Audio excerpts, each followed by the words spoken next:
Hello, highly favored. Hey, welcome, my darling. I appreciate you. I greatly appreciate you, highly favored. Thank you so much. Aluta continue. Yes, so happy Wednesday to you. Welcome, Chijoke. Hi, welcome, everyone. Welcome. This is not going to be a long one. I promise. I'm not even promising. Now go beg. I beg. I gotta get out of here in max an hour and a half. So, guys, today, how it be now? Now, here it's the apple for Sudan. Abi, everybody is aware of what's going on in Sudan, right? So, I want to play a quick video for us. Um, Hey, Nigeria. Man, sometimes I go sit down and go ask myself question. I'll say, come, wait to why God can't even decide? Why God make me where be saying now Nigeria and I drop me? Because I don't know. I don't want to sound I don't want to be a downer, but man, being in Nigeria is not a day's job. Oh. I don't know about you guys, but I feel that way. Like being a Nigerian is like it's a very it feels like a heavy load to carry, as a result of the baggage that we have to, you know, the baggage that we have to carry from before. So I don't know. But I want to get an opinion from you guys in the comment section. What do you think about this petition, Peter Obi's petition in court? Yeah, highly favored. You asked the question too, right? Me too. I do like sometimes, but I don't even ask. I wish I came from somewhere. I'm almost like, why did it have to be in a country where we have so many issues? Like, when you think about the problem when in Nigeria, oh my God, is it's. I don't want to say anything negative. I'm really struggling. I don't want to use my words wrongly because we're fighting for something and words matter. What you put out matters. So, what do you guys think about this petition, this tribunal? I want to hear. What do you guys think? Let me share my link. Whoever feels like coming in, let's talk about it. What do you guys? What are your sincere thoughts about it? What are your sincere thoughts about the petition, the tribunal? Hey, Juliet, welcome. What do you guys think? Are you guys looking forward to the tribunal? Are you do you mind it not being streamed live, or you mind? Look, we talk about them, because for me, I was rooting for it to be streamed live so that everybody gets to see what the judiciary is about. I want us to be able to see the strength of the judiciary in all of this, you know? Because if all else fails, right, the common man is supposed to run to the judiciary. So my question is, I personally would have preferred for it to be streamed live. So because it's a matter of public concern. And a society that cares for its citizens will actually consider that greatly, because a society that cares will understand that people are anxious. There's a lot of anxiety surrounding this tribunal, you know. So Obi will win because it's on his side. Amen to that, Chijoke. He said, yeah, exactly. It would be nice to stream it live so everybody can get to see. Because every Nigerian, whether you like it or not, this thing is affecting every Nigerian, wherever you are. It's something that's affecting everybody wherever you are. You know, you can pretend all you want to. You can do like, oh, I beg, consign me, darling, I beg. But somehow, somewhere deep down inside of you, you will feel it. It affects you. You can't get away from it. You can't. You know, I don't know. These people, they don't even understand what anxiety means. First of all, these people are people that don't understand. They don't have a clue about most things. So if they did, they would consider and say, you know what, for the sake of the sanity of the our citizens, let's stream this live so that they can all participate and see and watch. And so that we can actually show them the power of the judiciary. It will be an opportunity for them to win the confidence of the citizens again, you know, by doing what they ought to do. This is what I think. Oh, I don't know. Because it really, if you look, no matter how we look at it, no matter how we want to talk about this, even the so-called cabal or whatever, they need people now. They need people to run their whatever, right? They need people to rule over and lord over now. So shouldn't they at least care about what the citizens think? I mean, I don't know. This is what I this is what I think, honestly. But let's play this video. Let's play this video. I want us to watch this video together.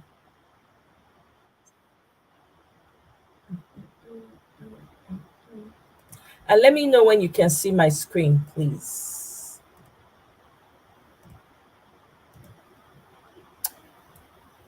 Let me know when you can see my screen. Let me get a yes, please.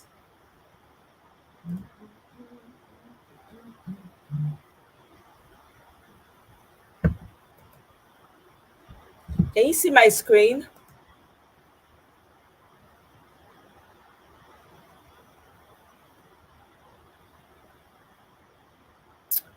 Exactly, right? Where are we going to go when the West crumbles?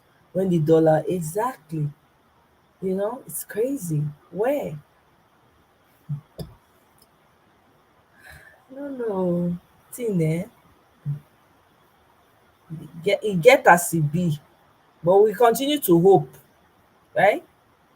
They say hope, hope is very important in a human being's life. So, I not fit see my screen yet. This is strange. What? Seriously? You guys can't see it? Okay, let me share it again. Let me take it out and share it again.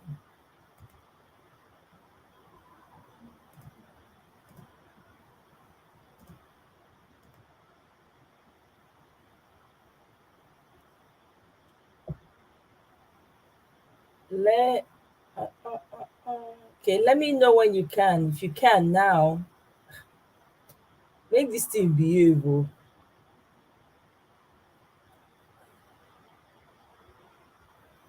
How about now? Can you see a picture?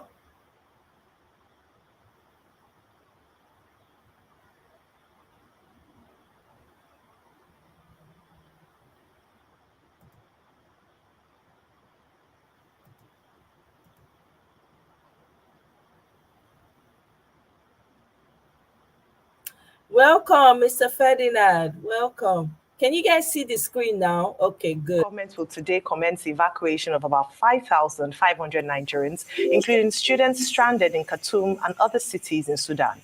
To facilitate the repatriation, the government has released 150 million naira for hiring 40 buses to convey its desperate citizens from Sudan to Cairo in Egypt. The chairman of the Nigerians in Diaspora Commission, Abika Dabiri Erewa, confirmed on Tuesday that the payment had been made, noting that the evacuees would take off on Wednesday morning, that's early this morning. Also, Nigeria's leading airline, Air Peace, has also expressed urgent determination to evacuate stranded Nigerians from Sudan at no cost. Joining us on the show this morning to discuss the evacuation of Nigerians stranded in Sudan is Allen Onyema, Chief Executive Officer of Air Peace. Welcome to the morning show. Well, quickly, when we had the issues in South Africa, you have to evacuate Nigerians. When there was COVID, you have to evacuate Nigerians from India and elsewhere. You keep doing this. And yet this same country has not deemed it necessary to give you national honor.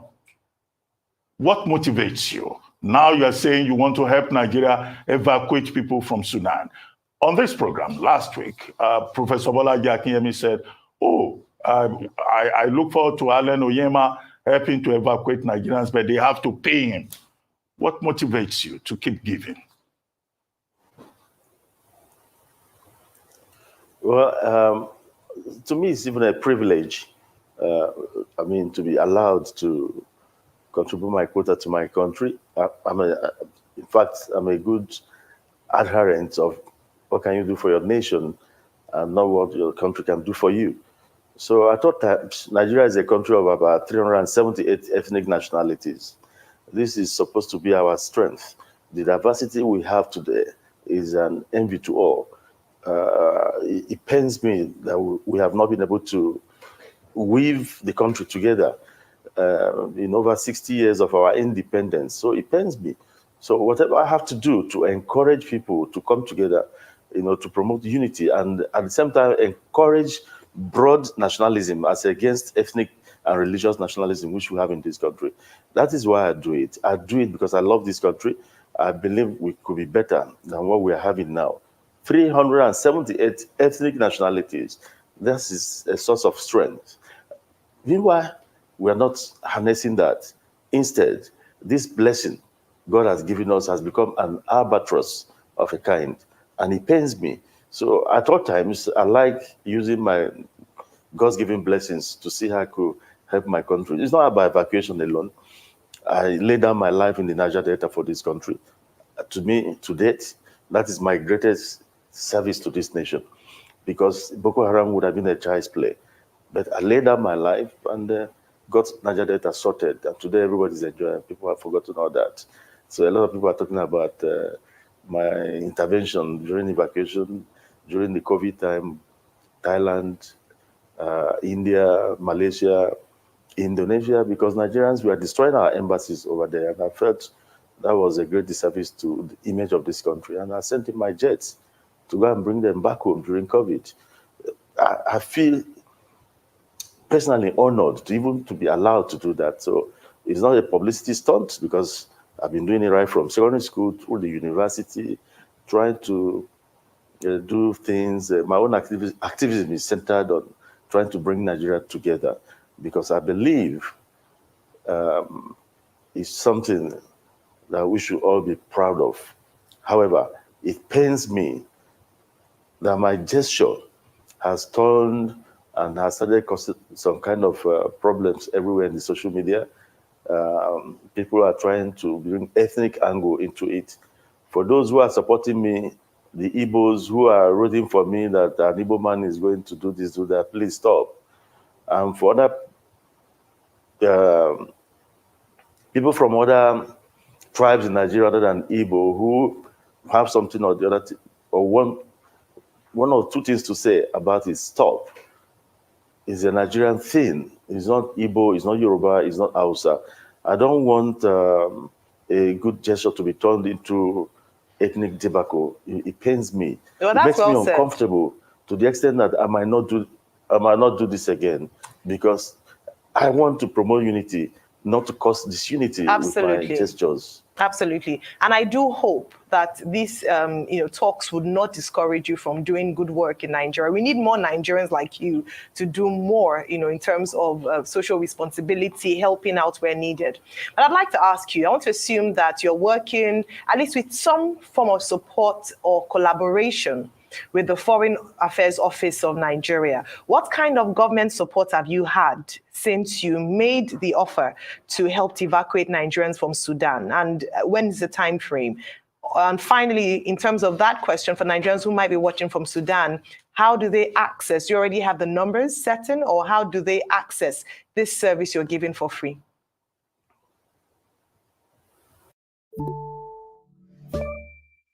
Take one. My name is Andre Jean-Pierre. I live in Lakewood, California. At home, I have my lovely fiance, Jen.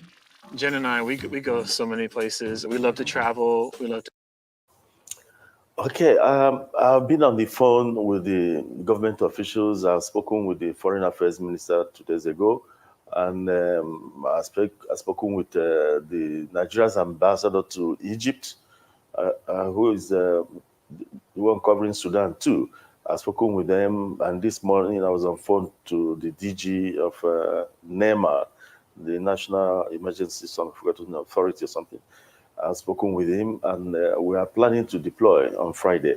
I wanted to do it today, if possible, but I was told it will take 2 days before they get to Egypt from Sudan by road. Last night they told me the buses had left, but it will take 2 days. I wanted to deploy this night. So I'll be deploying on Friday, and maybe on Thursday night, I might send about 3 jets out to Egypt, if possible. I just pray no country will delay us with overflight permit issues, so that we can get there on time and start moving our people immediately. I may send in about 3 planes at a time. To ask, so all this what So the you evacuation will take place. It will start on Friday. okay? So all this what you've always done, is it that with no input from them, it's just you doing it of your own accord, putting yourself up on the line for it? You know, because this is national service and this is heroism when you look at it. You know, so this one you're deploying 3 jets. Are they going to pay you for it, or it's just your own volition, what you can do back for the country you love? I told them, and just as you must have read in the media, it's free of charge. They don't pay you anything, no recourse to nothing from the federal government. It's just you giving back. Yes, I've never asked anybody to give me a dime, and nobody has offered me. Well, And- Mr. Onyema, our main subject is Sudan, right? Evacuation of Nigerians that are stranded, and your contribution to help stranded Nigerians out of Sudan. But let's talk about the airline industry. There's so much there. You know, your association, Airline Operators of Nigeria, of which you are vice chairman, has been talking about ease of doing business, you know, government making things easier within the aviation industry, and then the threat from, you know, Ethiopian Airlines with regard to Basa. What are your expectations as we prepare for a new administration on May 29? Well, not just in aviation, the ease of doing business in Nigeria is very, very, I don't know, it's not something we should celebrate. This government, when they came to power in 2015, made it a point of duty to make sure the ease of doing business. I think it was the vice president that it was anchored in the office of the vice president then. At first, things were working, but after some time, issues nosedived. It has to be improved. You bring in, for example, in aviation, spare parts on AOG basis, aircraft on ground all over the world. You don't need to pay before you take that part out, because an aircraft is treated like a human being.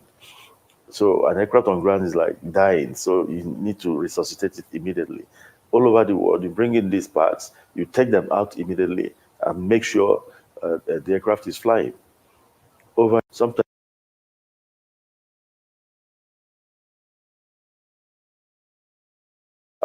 the one that has to do with the office of the next 2 weeks, so a lot of revenue.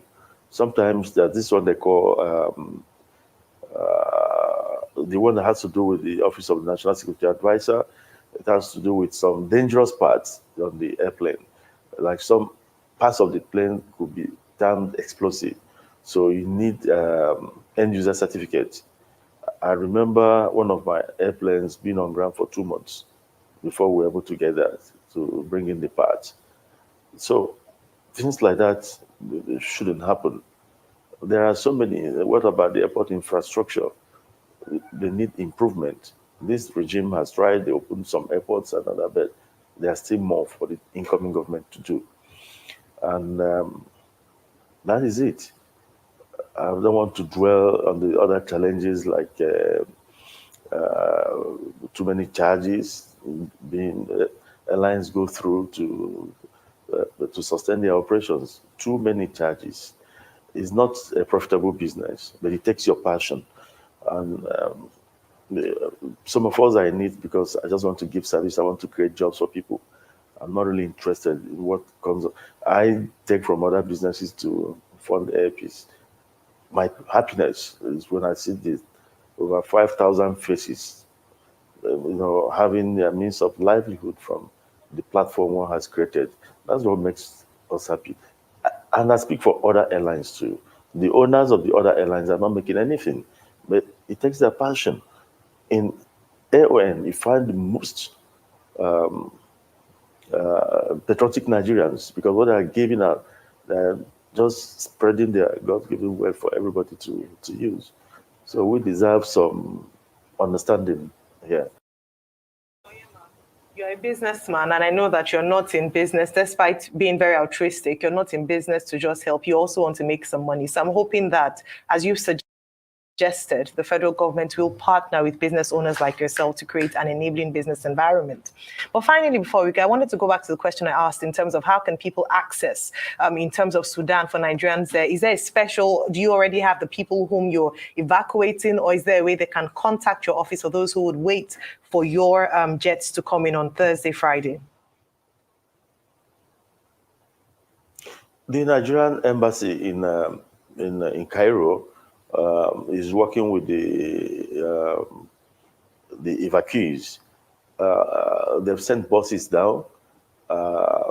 They have the numbers over there.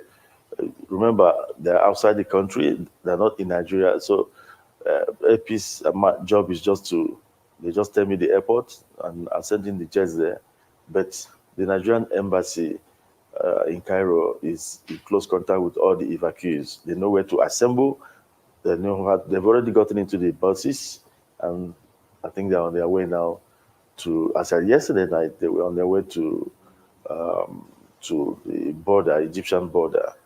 This morning we were discussing. I don't think the flight will be from Cairo. It might be an airport closer to the border. What I want to find out, I've talked to the DG NEMA this morning. I want to find out if the airport they want to use will be able to land my jumbo jet, the 777. The 777 does not land in just any airport. It must be an airport with a very long runway and with commensurate facilities, infrastructure. So the moment we get that, we'll have to go to the press and announce that for now, their contacts will be with the Nigerian mission in Cairo. Thank you very much, Mr. Allen Onyema, founder and chairman of Airpeace Airline, for joining us on the morning show.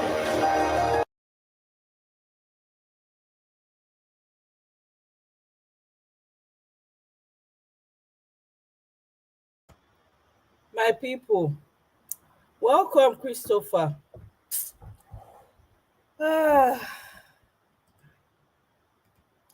Everybody, welcome.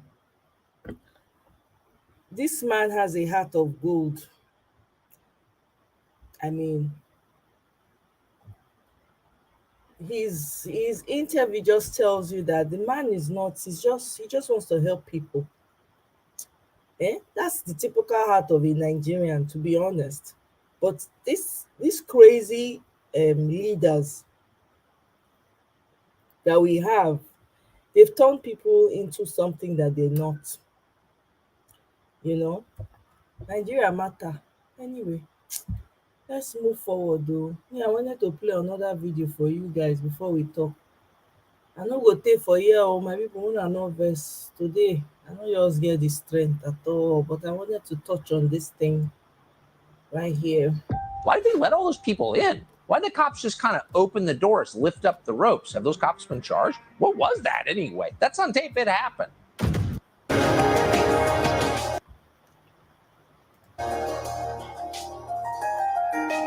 Joining us now is Ojinika Ojiope with stories trending around the world. Hello, Janet. Good morning, Dr. Abati. How are you? I'm good. I have a picture of you.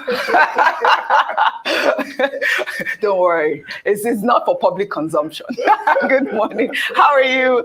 Are you this morning? Great. Perfect. I want to see that picture, by the way. Yeah, you know I'm going to share it. Good morning, Rufai. How are you? In an African mood this morning. But you know that's my job. Morning. That's all I do for a living. Good morning. Yes. I'll go in the ring to push it. Bawulen's mistress. You are the one. Water priestess. I see, it's not me. Well, all right. No. Don't worry, nice picture though. All right. Nice one. With my head in the right place. I only wish I knew it. Well, all right. Incumbent. All right. Well, all right. Good morning to you, viewers. Here are some of the stories that are trending across the globe. In the United States, President Joe Biden on Tuesday formally announced that he is running for re-election in 2024, asking voters to give him more time to finish the job. Biden, who will be 86 at the end of the second term, is betting his first-term legislative achievements and more than 50 years of experience in Washington. It's not a time to be complacent. Speaking at the UN Secretary Council, Ministry of Information in 1954. In 1955, he joined Daily Times as a sub-editor at the age of Tinubu from being inaugurated as Nigeria's next president. Mola not vessel, my people. I had to move it forward because all those other ones were is unnecessary. Because there's one more video to show before we talk or engage. I hope I started it from the right place. Bear with me. Okay. Official inauguration is fast approaching. A suit seeking the prohibition of Bola Ahmed Tinubu from being inaugurated as Nigeria's next president on May 29th was instituted on Tuesday at the Court of Appeal in Abuja. The suit is by a presidential candidate in the 2019 election, Ambrose Owuru, and his political party, Hope Democratic Party. Owuru, a constitutional lawyer, is praying the court prohibits President Muhammadu Buhari, the Attorney General of the Federation, and the Independent National Electoral Commission from swearing in the president-elect. Owuru insists that President Buhari has been usurping his tenure of office since the Supreme Court has not determined his petition filed in 2019, challenging the declaration of Buhari as the winner of the 2019 presidential election. Dr. Bati, appears that there is nothing that we will not see in Nigeria. I mean, this politician, he's also a lawyer. Well, I mean, number one, where we started Mr. from. Ambrose Owuru is bringing a case before the court, the Court of Appeal, to say, oh, I'm seeking a prohibitory injunction to prevent the inauguration on May 29. Because of an incident in 2019, and he's saying that the court, did not, the Supreme Court did not determine the matter, and therefore President Muhammadu Buhari, who will be completing his term of office in another 30-something days, he says he's a placeholder. He's an interim placeholder. Well, on the surface of it, what will an ordinary man, a reasonable man, think? Is his case not already academic? So what relief will he be seeking from the court? What relief does he expect the court to grant him? Oh, that, okay, Buhari has done 4 years since 2023. He, Ambrose Owuru, should now be allowed to do another 4 years. There are some cases in court that are considered frivolous and vexatious. And when a matter has been rendered academic, the court will so pronounce. But without prejudice to what is released that he's seeking, I think also this is also the point that people make about lawyers. Lawyers will collect any kind of brief, even when the matter is patently, unreasonable to a right-thinking member of. I can't stand this guy. I'm sorry. I don't have anything personal against Abati, but the words that are coming out of his mouth, that lawyer that filed that lawsuit is well within his right to do so. How would you consider it frivolous when you're not the judge sitting over the matter to hear the case? What is wrong with this guy?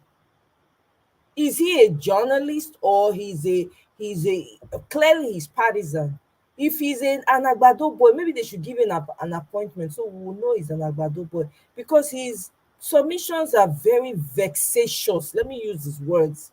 It's so annoying, and he says very frivolous things. We lack a lot of journalists who speak the truth in Nigeria. It's so shameful. It's such a shame. This is someone's father. My goodness. I can't bear to listen to this guy. I'm sorry, guys. Let me just fast forward this to where maybe Rufai gave some type of submission, because this guy vexes my spirit when he talks. A petition, you are asking for an. I did a little digging, to this man, because many would think he's just come out of a cave of hiding. And I found out that he actually had pursued this matter at the Supreme Court, then went back to the Federal High Court, and I'll tell you what Justice Eko said about him, and then went to the ECOWAS court to pursue this. So this is not the first time he's doing that. He's been pursuing his mandate for a long time. I still haven't found out how much he was able to gather from the votes in 2019 to deem himself as a winner, rightful winner of the elections. But here's what Justice Inyang Edem Eko said, and he threw out his case on 3 major grounds. One was that it constituted a gross abuse of court process, as you mentioned, Dr. Mati, statute barred, and was also an affront to the supremacy of the Supreme Court of Nigeria, because he went to the federal court after the Supreme Court had thrown out his case based on technicalities. He was still not satisfied. He went to the ECOWAS High Court. So that hasn't been decided. So I wonder what would be in this particular suit now that's different from what he did in 2019, that would not make him, perhaps, Dr. Bass, is there a fine for, or can you? No, the court can fine you for wasting the time of the development is coming as the Social Apex Igbo Social Cultural Organization, Ohanes Ndigbo, has accused the president-elect of discrimination following the non-inclusion of an Igbo person in the 14-member committee inauguration set up by Tinubu for the May 29th handover activities. The committee, which includes Bayo Nonuga as the Director of Media and Publicity, is made up of people from regions across the country. The National Vice President of Ohanes Ndigbo Worldwide, Chief Damian Okeke, described Bola Ahmed Tinubu as a tribalist who has Igbo phobia in his veins, adding that Tinubu inherited the Igbo hatred from the incumbent president Muhammadu Buhari. Rufai, the first time I heard that phrase, Igbo phobia, was from Nigeria's former President Olusegun Obasanjo at that 1-year anniversary of Charles Chukwuma Soludo. But I guess everyone is sensitive at this point. It's an inauguration committee. I don't know what your thoughts are. Everyone is sensitive at this point, and it has to be said. Yes, we've also raised this. I think it was when Sayo Yalawo was here. We did raise it with him, and he said, it's just a very small committee just for the inauguration ceremony, that the bigger committee, a lot of Igbos, will be included. So it still remains to be seen. But what we keep calling for is diversity. There's something called federal character in this country. There's a need for diversity across board. But the problem has always been the fact that the Igbos have been greatly marginalized. And I'm happy you made mention of Olusegun Obasanjo when he said that, and he said, he was reprimanded for appointing an Igbo Minister of Finance, an Igbo Central Bank governor. He said, you're giving the economies to Igbos. And he talked about Igbo phobia. We shouldn't have a country that way. It's not done. And that's why a lot of people still believe that the civil war is not over. And that's why we should be careful about what we do to one another. So the Igbos must be shown that they're included in the grand scheme of things, and any spirit of inherent Igbophobia should leave, because we can't forget what happened in Lagos in that election. Absolutely. We can't forget how it now turned into another case of what Igbos want to take over. And they said a proper Yoruba man, just because mother was Igbo, they called him Chinedu. And this from Lagos. And that man was even more from Lagos than other people that were saying he's not from Lagos. So we can't forget all of that. But for this country to work, we need peace, we need togetherness, we need tranquility. Igbos must be included, just as everybody too must be included in this country, because we all own this country together. Yes. And nobody is more Nigerian than others. Absolutely. Well, unfortunately, that's all I have for you guys today on What's Trending. Thank you very much. Okay, we have one more video and we'll start. This one is just 13 minutes, 12 minutes long. 12. Men and women can lower their glucose levels fast.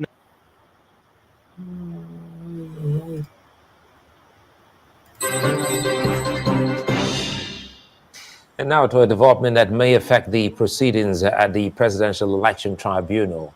The Julius Abure-led faction of the Labour Party has raised the alarm that the suspended Deputy National Chairman of the party, Lamidi Apapa, is approaching election petition tribunals and asking for the withdrawal of the cases filed by the Labour Party.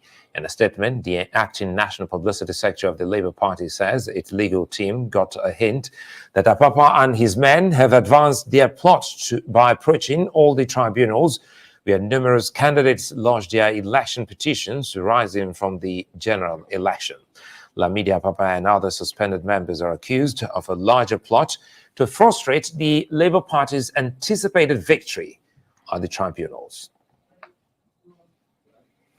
Well, we're joined now by Deputy National Secretary and Acting National Youth Leader of the Labour Party, Kennedy Ahanotu. Thank you very much for joining us. Thank you, my sister. Well, this time yesterday, we had a gentleman who referred to himself as the National Youth Leader of the Labour Party, the person of Anselm Eragbe. And now you're the Acting National Youth Leader of the party. It would be nice to get clarification about that. But the main issue here is, your faction, you're raising an alarm that the Lamidi Apapa arm is going to court, trying to frustrate the efforts of Peter Obi, attempts to withdraw all cases of Peter Obi and, of course, the Labour Party from the courts. But we're hearing, the latest just before we came in, that the Lamidi faction is actually saying they're not even aware of any such attempts. So where did you get Thank you so much. Number one, I would like to tell Nigerians, given this opportunity, to disregard whatever Comrade Eragbe Anselm is saying. On 18th of October last year, 2022, Eragbe was suspended by the party. And 6 months exactly, 18th of this April, NEC confirmed that suspension and recommended him for total expulsion from the party. So I wonder why Eragbe will always continue to call himself the national leader of the party. It can only happen in this part of the world when an organization where you are working with have asked you that they don't want you again and you insist that you must serve them. It can only happen in Nigeria. If Arise TV says they don't want your services again, you don't need to go around parading yourself, saying that you are still an analyst or a news person with Arise TV. That is what Eragbe has been doing. He has been writing a lot of long story letters, miscommunicating to Nigerians. But that's by the way. I would like to tell Nigerians to ignore Eragbe Anselm. If he wants to be the national leader of the party, there are processes and procedures. For now, he is no longer the national leader of the party. If truly he's not a member, and if he's truly, not of any importance, why are you bothered about a man who's not your member approaching the courts to withdraw, withdraw cases? I'm bothered, and you should be bothered because no. Nigerians, I'm not a member of your party, so I shouldn't be bothered. Misinformed. No. So let's also not misinform Nigerians. I'm not a member of your party, so I shouldn't be bothered. So I'm asking the questions. If you say a man who's not a member of your party is trying to approach the courts, then it shouldn't be any kind of worry for you and members of your party. No, you worry yourselves because somebody cannot just come and begin to misinform the public and say that. That means it's still influential, even as you say, he's not a member of your party. What do you call influential? And if Arise gives him that popularity and publicity for him to tell Nigerians that he's this, he's that, it calls for attention. And that is why I'm here to disabuse whatever he may have said yesterday. Right. So what Secondly, you're saying, so that we can maximize the few minutes that we have, you're saying that Anselm Eragbe stands expelled or suspended he has from been the party? recommended to the convention. All right, but for he's not total expulsion. Recommendation. That's Yes. where it's at. This, but NEC have confirmed his suspension, that he remains suspended. right. So the Lamidi. Yes, Papa yes, we got that hint. In fact, that was why Nigerians started shouting when these men hijacked the party. Of course, it was a hijack because I'm a member of the NWC. I am not suspended, and nobody restrained me. But they came into the party, hijacked the party office, broke into the party office without due notice of a meeting. We have a WhatsApp platform for the NWC. There was no notice of meeting. Before that, their hijack happened. And 5 of them came. And if you read the Labour Party constitution, before you remove the national chairman of Labour Party, you must go through the constitutional process, which says that the NEC must sit. And for that purpose, but to tell you that these guys have somebody that is drumming for them behind the scene, they came that particular day, their achievement was distributing positions to themselves. Who do you think is beating the drum for them behind the scenes? Of course, Nigerians are suspecting APC to be doing that. Of course, I can say it's APC because Arabambi, who they brought back, Arabambi has been expelled by the party in Akure convention. He was just given a messy ground, brought close to the party, and again, he has been suspended because he has continuously done the same thing. So for them to come that day, the same day that they hijacked party office, that same day, they distributed position to themselves. That same day, they recalled back people that went through due process to be suspended. They recalled them back that same day. And Arabambi was a man seen on national TV raising the hand of Dapo Abiodun of Ogun State during the campaigns. So why will anybody not believe that it's APC that is drumming this?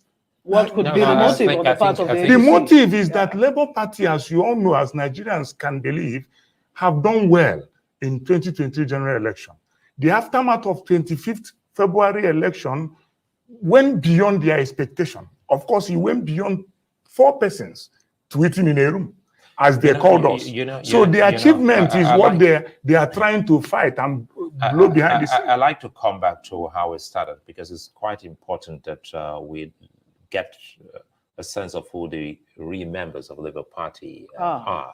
And now quickly here, whether a man raised Dapo Abiodun's hand, it doesn't follow. Politically speaking, in Nigeria, we also saw Nyesom Wike, who is a PDP member, do the same with the governor of Lagos State. You could see the consequences with his party. So back to your party quickly here, because your party should be different. And quite a number of young people in your party, you inclusive. What's the genesis of this crisis in Labour Party? And if I may ask, why after the presidential election? The genesis is that, Labour Party has been there as a political party. After the passage of Not Too Young to Run bill, I joined the party. In 2017, I joined the party. And in 2019, I ran for election. And I've taken time to understudy. And I discovered that most of these guys doing this hijack now are people that believe in status quo. They never believe in progress of the party. But Julius Abure, since assumption, have taken the party to another level. This is the first time Labour Party ran a very strong election in Nigeria. You could prove me wrong if I'm wrong, please. This is the first time that Labour Party is producing 36 House of Rep members, producing 8 senators, producing a president in waiting as far as I'm concerned, producing a governor and another governor in the coffins. Enugu State will still come to bear. So before now, all they do is do business, transaction, collect money from people, and they don't run an election. But Julius Abure... That used to happen. That used to happen. And Julius Abure have come.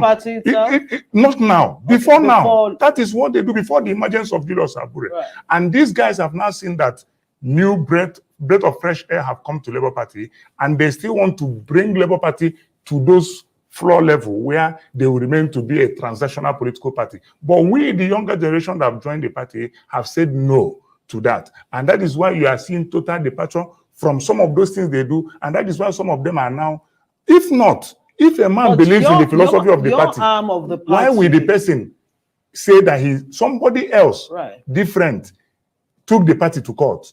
Why will you now be fighting your national chairman because somebody else took him to court? It calls for a questioning. What about the allegations of fraud and mismanagement of funds on the part of allegations against Julius Abure.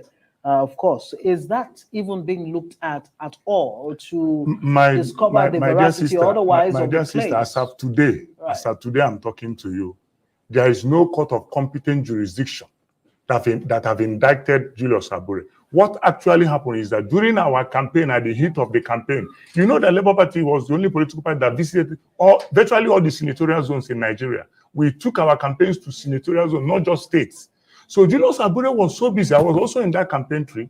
He was so busy. When police was inviting him, he's a public figure. He can't run away from Nigeria. He replied police severally. So what's the leadership? What's the leadership of your party saying now? He visited police. We're running out of time. What's the leadership of your party saying specifically? Let's start with the presidential candidate. What's the conversation from him to ensuring that everyone? Why is this guy being so dismissive and disrespectful? I mean, these two anchors, what is going on there? The power they are supposed to use to ask the demonic parties questions, they won't ask.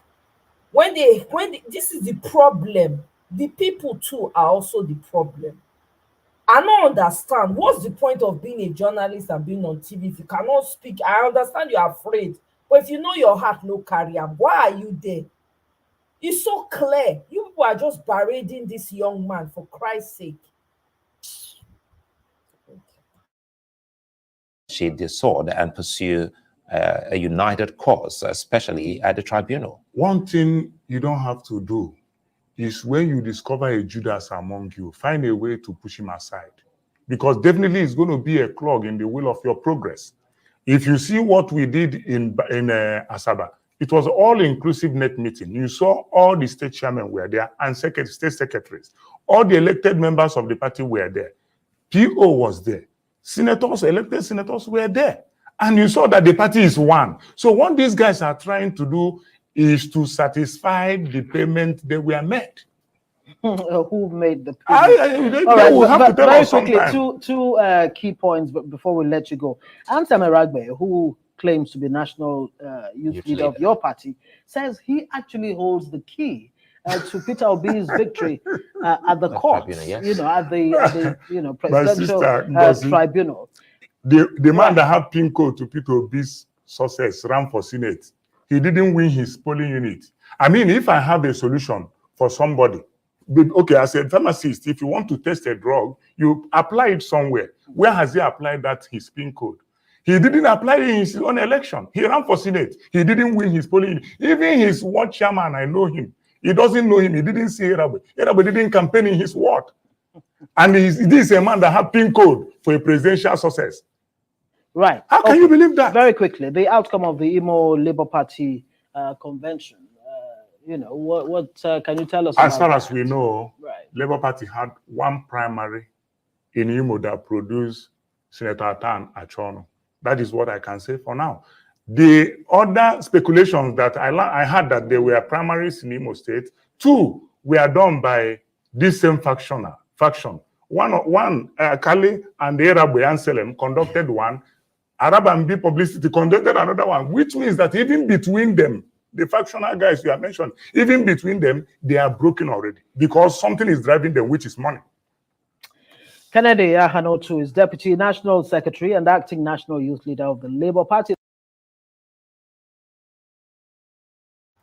I beg the journalists, some of these journalists that they make me vex. I not fit. I not go lie. Yeah, Madi, I understand what you're saying. The questions are given. Yeah, even if the question is given to them, we did not use wisdom to ask questions. Clearly, the way they were just you need to watch these people when they have Agbado party. Fear not, they let them ask the question when they're supposed to ask. Fear. Now, when they see Labour Party people, then they get power, they flex their muscle. Sister Ify, welcome, Ojare. Good afternoon. Hello, hello. Can you hear me? I know you're speaking. Your audio is probably going to come through. Yeah, it will come through. Just keep talking. If everybody else can hear you. It would have been nice if you can hear me, though. Hopefully, you can hear me soon enough First off, I want to, because you've played several videos. I think this should be like the fourth one that you're playing today.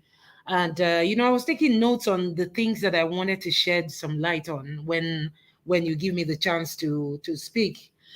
Igbophobia is a real thing.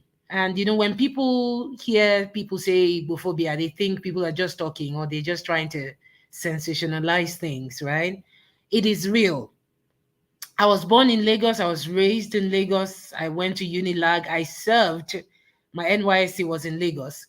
And, as a child, I was taught in Sunday school by a Yoruba woman who happens to be like a mother to me. I remember when I lived in Canada for some time, we spent time together because she lives in Canada. And upon my movement, relocation to the United States, you know what she told me? She said, Igbo le je president Nigeria lie. Oh my, I don't know whether you can hear me. It would have been nice if you can hear me though. This is a woman who taught me the Bible as a child. Are you serious? And she looked me in the eye and she Are told you me serious? an Igbo man will never be president. Are you serious? She was not even. Are you? Oh, sorry. I think there's a feedback. I wonder where that feedback is coming from. Mama, can you hear me though? Hello? Hello? Okay. I don't know what's going on. Oh my, can you hear me? Hello? I can hear you clearly. Just that I can't. So I'm using another. Oh my, can you hear me? I'm using another. I can hear you clearly. Okay, there's a feedback. Okay, since you can hear me, I'll just keep talking. Huh? So this is somebody who literally raised, because I mean, if you can teach somebody, if you're a religious, leader to somebody, sort of a, would I say, a role model, and then you look that person in the eyes and you tell them, oh, you see, an Igbo person can never be president. I think this is what happens when people refuse to move forward. I mean, Kaduna Nzeogo has been, they pied him during the Civil War in 1967. That man is long gone. And whatever decision he made as an Igbo man in during the Civil War, and several other people who lost their lives during the Civil War, and whether they partook in the coup d'etat or not, I'm sure they had reasons. And I feel like it's the same thing. It's deja vu all over again. I think it was the maltreatment of the Igbos that made them decide that, hey, we're going to stand up and stand up for ourselves and speak up and do something for ourselves. So these people will stop making a fool out of us. So, some people are still living in the past. Imagine that my teacher, she should be heading to 60 now. She's not even 60 years old yet. She's in her late 50s. So clearly she was not even born. Oh, sorry. Okay. Let's say she was born during the Civil War, but she was a child. I'm going to assume that she was a child then. But, somebody told her a story. Somebody told her about how Igbo people should never be trusted and how we are troublemakers, how we always want to, claim territory and things like that. And, she ran with it. And she's going to tell that story to her children, her younger children, her teenage children in Canada. And those ones are going to keep running with it. Hopefully they don't. So people have refused to move forward. They are still living in the past. So Igbophobia is a real thing. It has happened to me many times. My Yoruba Sunday school teacher as a child has told me that to my face. That's number one on my. And like I said, you played several videos, so I made notes just so that I can talk and get out of the way, and other people can talk as well. No, you can go ahead and talk, my sister. So there's another point that I wanted to make. Somebody was, when you were showing the video about Sudan, and now Mr. Onyama, Alen Onyama, right? I think that's his name. Onyema. Alen Onyema was talking about, helping to evacuate people and how he's not interested in the ethnic, discussion around his decision to help Nigerians out of Sudan. Somebody made a comment in the comment section and said, what are Nigerians looking for in Sudan? I will ask that same question. What are Nigerians looking for in Syria? Where they are fighting wars there, where they are throwing, RPGs at each other. Nigerians will do anything to leave Nigeria and go to a place where at least there's 5 hours supply of constant electricity. Sudan is still better than Nigeria in many ways. I think we get carried away when we see all these flashy home videos on Netflix, with all the fancy haute couture gowns that all these our actresses are wearing, and all the flashy things that the Obi Kubanas and all of that. Nigeria is not better than Sudan. Let us face it. You'll be surprised that those students who are going to Sudan to study and those who are trying to just stay there. I watched what happened when the war started in Ukraine. Nigeria, some of these Nigerians were not even ready to come back. Some of them were ready to escape to Poland and go and stay there. Somebody told me a story. One of my colleagues, or should I say one of my colleagues in Unilag, when we attended Unilag together, was telling me about one of the guys that we went to school together, called him from the blue one day and said, "Hey, you know what? I'm in Syria. Oh, it's still better. It's still better than Nigeria." Wow. You know, I hope this answers the question for that person. You know, we have prioritized religion in Nigeria. We have prioritized, politics, making politics a retirement kind of career for people. And then, the industries are folding up every day. Somebody told me that Unilever is folding up pretty soon. I mean, there are no jobs. Sometimes you find better jobs in Sudan than you will find in Nigeria. So people should not be surprised that Nigerians are trying to stay in Sudan, well, before the whole nonsense started, right? But Nigerians were fine living in Sudan because at least they don't have to worry about, NEPA don't carry light and things like that. Nigeria is the only country. That their medical school they have a very good Talk medical about school. it. Let's not even go to Ghana, where Nigerians don't even want to come back ever. You know, when I visited Dubai, I stayed with my mom and the rest of my family members. And when they wanted to do call to prayer, this call to prayer, they just say it once and you won't even hear it clearly if you're not aware. They don't shout, Sari Aluwala, if you live in Lagos, they won't even let you hear word. They wake you. Oh my God. They will wake you for your sleep, eh? But for Dubai, now only once and a very quiet tone, now they take announce that prayer. And now once a day, you will not hear them call for prayer 5 times in Dubai because what are they shouting about that for? So please, Nigeria is at the bottom of the bottom. I mean, I will tell you something though. I think our entertainers in Nigeria, they help the image of Nigeria a lot. I mean, they do a lot in helping our image and painting us like we are better than we actually are. We're not. Sudan is better than Nigeria. So I hope that answers the question of that person. And we thank Mr. Onyema for his, his kindness and just making it clear that this is about humanity and it has nothing to do with him or his personality. Another thing that I wanted to touch on is this so-called crisis, this non-existent crisis in Labour Party. These politicians, the opposition, they've done so well in using these media houses to perpetrate the lies. And you will see channels people inviting a papa. They will invite that papa guy 2 times in a week. And you will not see them invite one person from Labour Party, but a papa will show up 2, 3 times. And he will talk about, the crisis in Labour Party, factional leader in Labour Party. They are using the press to perpetrate their lies, to promote the nonsense and, the wrong narrative, of what is happening in real time. I really want to let people know, for those who are pissed at the journalists, yes, you have every right to be pissed, but these people are working under duress right now. They are working under duress. They've stayed in Nigeria for so long, they know how things work. They know how things work. They know that, see, anything can happen to them if they try to do their job the way they should. I say it again, I have so much respect for people who have decided to stay back in Nigeria. I know my story. This is my story. I have always been a believer in Nigeria until I started falling sick every week in Nigeria. That was when I decided that I had to leave. Every week, it will be one sickness or the other. It will be a headache. It will be something happening to me. I just knew that my spirit was tired.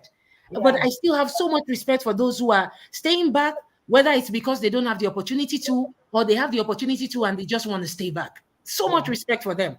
It's not easy to be a pressman in Nigeria. I say it again. The other day I was blaming what's the name of this, Abati, and of course you were pissed at Abati today, and you're rightfully so. Abati has always been a Tinubu boy. I don't know why anybody should be surprised, or why anybody is surprised about it. I mean, the fact that he speaks Shakespearean English and he throws out a lot of law terminology. Shakespearean English. Yeah, Now, I'm don't not shake. hear am o. Abi my ear dey I pain beg me. go, oh, don't shake. No, you know, like he go come look for one serious, he likes to use some, I don't know what it is, some medieval vocabulary that he throws around that makes him feel like he's intelligent. Some people have actually made comments in the comment section. They said about he's quite, he's an intelligent man. Well, I don't know where intelligence comes in, where something is before the courts, is prejudicial. And of course, Eunice can correct me here. When somebody has an opinion about something that's already before the courts, you are making a decision on it. And somebody will argue and say he went to law. No, sorry, he didn't go to law school, of course, but he's graduated as a lawyer. He has a law degree. I say again here that Abati is a Tinubu boy. Abati cannot deny it. And severally he has said it. Sometimes when they're talking about Tinubu, Bayo Nonuga will send him a text message live on TV. I don't know whether anybody has noticed, to correct an impression. And Abati will say, well, I just got a text message from one of Tinubu's spokesperson right now, and he's telling me that this and this. And he has their direct line. So Abati is not, I've always said it repeatedly, I don't care whether he's intelligent or not, but I stand to respect people like Rufai, who damn all consequences. Those are the kind of people. And I'm not saying this because Rufai is standing for what I stand for, but I think we should give respect to people who would say the truth no matter what. They are ready for anything. Abati is scared. Yeah, Abati has a family to take care of, all right? He has to survive in Nigeria. But I've always known Abati to be somebody who would dance anywhere as long as that's where the Ebano is happening. He will go there. It's wherever the wind blow, anywhere Bele face. Abati is not different from Fanny Kayode. They were friends now. I mean, there was one time they locked all of them up in one prison, one time like that, where they were wearing this white shirt and white singlet or something. He's friends with FFK. He cannot deny that. So let's not forget, because I think people tend to forget who people are because they said something. There was a time Abati said a lot of things that we liked as people who are supporters of Obi. But, I've always looked at him with one kind eye, like, this guy, I know you, I've known you since I was a child. I've never known you to be somebody who speaks up, for the truth all the time. He has no bearing. He goes anywhere. What else? What other thing did I make a point on? Well, I think Labour Party should just keep speaking up. They can't stop.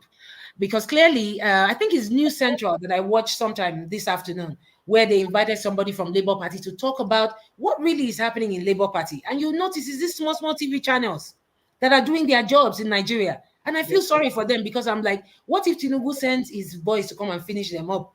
And they fear for them, because it's not easy to survive in Nigeria. It's not easy to say the truth in Nigeria. Nigeria is a country where the truth stinks.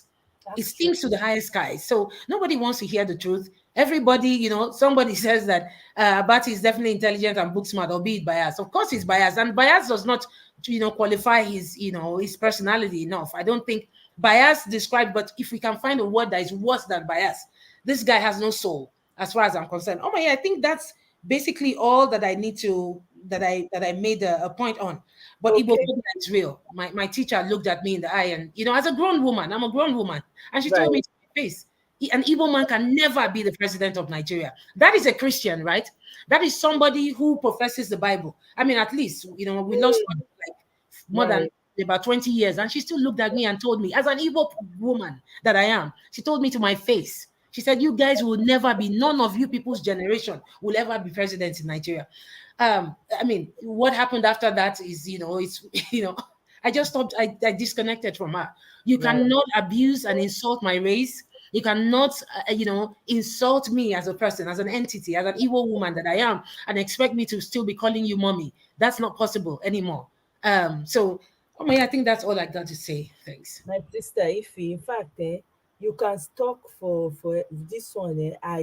I thoroughly enjoy your conversation. Be like me, you no even stop, because you brought it. Your submissions were awesome.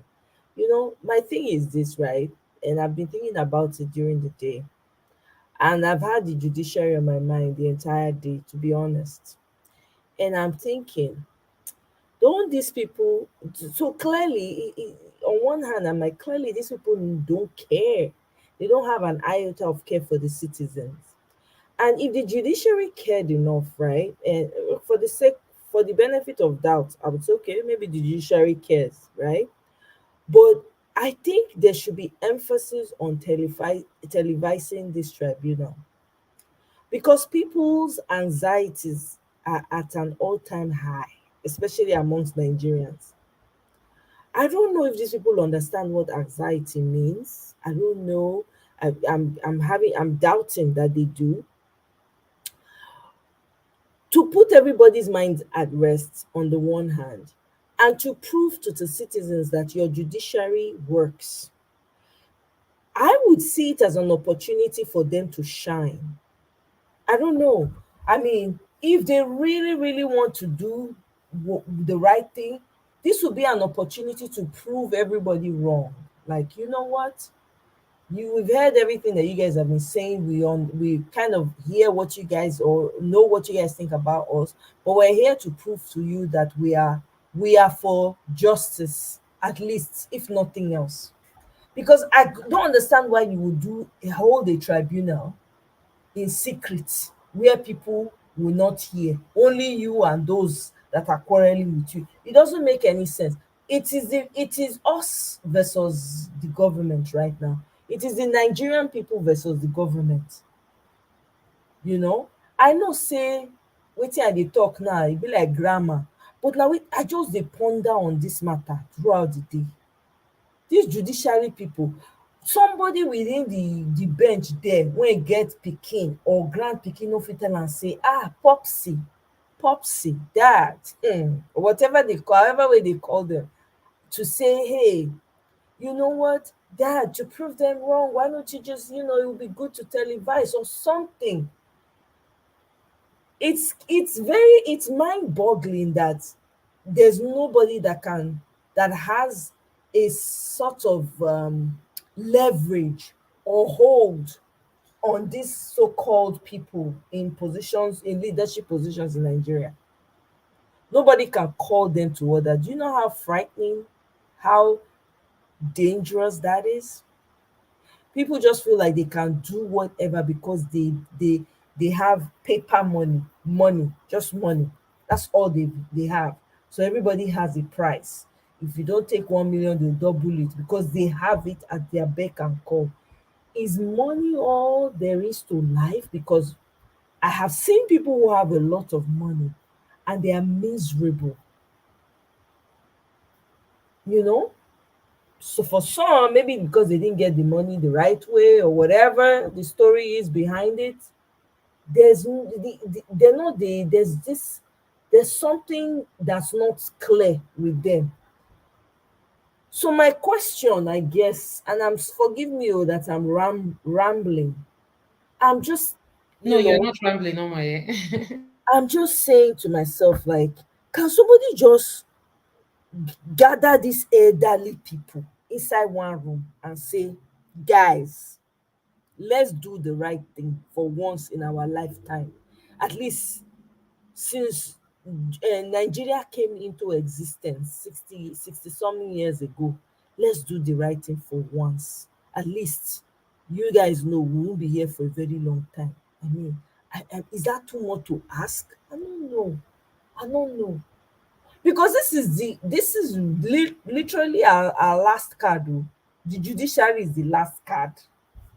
We only have this month and first week of May. First or second week of May. And it's I won't lie to you. I've never been the type that I handle pressure really nicely. I can it's whatever causes this discomfort to my health that I cannot take. But pressure, I won't lie to you. If you know how my belly they turn when I see, say, then they inaugurate people, and then they constitute their inauguration committee, then they plan the thing they vex me. I get so angry. I just switch off. Like, okay, I look for some other things to distract me. Because I'm like, in a working society where anything is normal, right? All things being equal, should they even be talking about swearing in or whatever? I won't lie to you. There was one Peter Obi representative, I don't know, I think he's a member of the Labour Party, and he was hinting at, say them fit go ahead, make them swept Tinubu in, but Peter Obi go still retrieve a mandate. And when I heard that again, I felt really crushed. The reason why is because Anambra is not the entire Nigeria. It's not the federal level. If then swear Agbado in, Mo will forget Amo. I'm just saying, and I know that this might sound somehow, but if they swear Agbado in, may we just forget anything where would they talk about here, where would they discuss here. Now to stop them, now to stop them from swearing I'm in. Now be the most important thing. Now be the task where they are ahead of us now, where we need to make sure say it happen. Exactly. Yeah. All Because those things wey dey talk about, I no dey even watch am. I no dey lis ten to am. I no dey pay no mind because I don't want it to, because I get very photographic memory. So if I see something, right, e dey go sit for my subconscious and I fit recall everything. So I dey very especially for this election period, especially that we're fighting for Peter Obi to come in. I no dey entertain anything contrary to that. So if I see video or a pictures, I dey move past am with race. I no dey like let am even register before I oh waka. my, you play something today now where then they talk about people who constitute the inauguration committee or whatever. Did you not show a video like that today? I played that video because it was talking about they were talking about yes, the people that they were the Igbos, like that, then they were saying that that Agbado has some inherited the Igbophobia, whatever, and they played Obasanjo's whatever video at Soludo's anniversary that he did of Igbophobia and all of that. The reason Oh, why I I see. played that was to emphasize the fact that the same Igbo people, some of the Igbo people that were supporting him, are the same ones that are crying now, saying that Igbos are not represented in his fraudulent cabinet.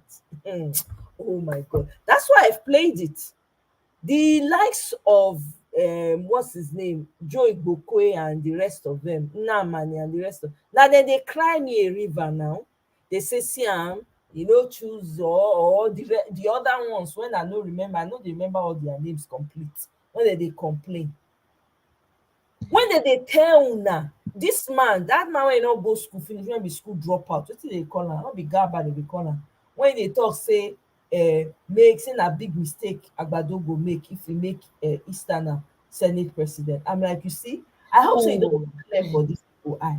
I hope. Adamu Garba. Yes, because for country where we get highly intelligent people, knowledgeable people, na school dropouts and drug baron and Boko Haramists na im dey about to tell you after all your years of school where to go and where not to go. Make that make sense. And you're going to fold your hand and let it happen on top of how much money? How much money is worth your integrity? How much money? That's the reason why I played that video. That's just it, to re-emphasize. You talked about we talked about the judges, right? Babachir Lawal. Babachir Lawal left APC and joined Peter Obi sometime before the election, and he talked about how his son was the one who talked some sense into his head.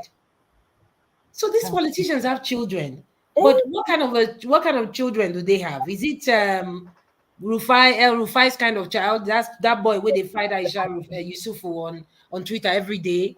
I've been at the type where Babachio Lawal gets, because it was Babachio's son that talked some sense into his father's head. Oh. That was why Babachio made the choice to leave APC. Of course, he had some reservations. He had thought about, okay, these people, they're not, they do well and all of that. They're not treating Christians in the North well enough. But it was the son who told him, Dad, look at what's going on. Look, this is who Peter Obi is and all of that. And he came on channels and he talked about how, so some of these people, they have children that talk sense into them. They have some children who enjoy their loots with them, who have enough money to take care of their children, their wives, their girlfriends. And so they can't tell their parents the truth. And I want to tell you though, I don't know whether I mentioned to you, lately I've been, talking to, a few of my friends who are about to jackpot from Nigeria. Some of them are ready to go. Those are believers in Nigeria. People who said, we'll stay back and make it work. Now, after this whole election thing, some of them, in fact, all of them, I won't have any friends left in Nigeria anymore after some few months from now, and we talked about how Nigeria has a tendency of turning people into animals. What do you expect? When from dusk to dawn, na candle person go take, sorry, na generator, he go take the sea from morning reach night. And of course, the sound will be loud and things like that. Well, at least I've visited or lived, oh no, I've visited at least 10 African countries. I remember when I visited Ethiopia, they not carry light for one day. Oh my, yeah.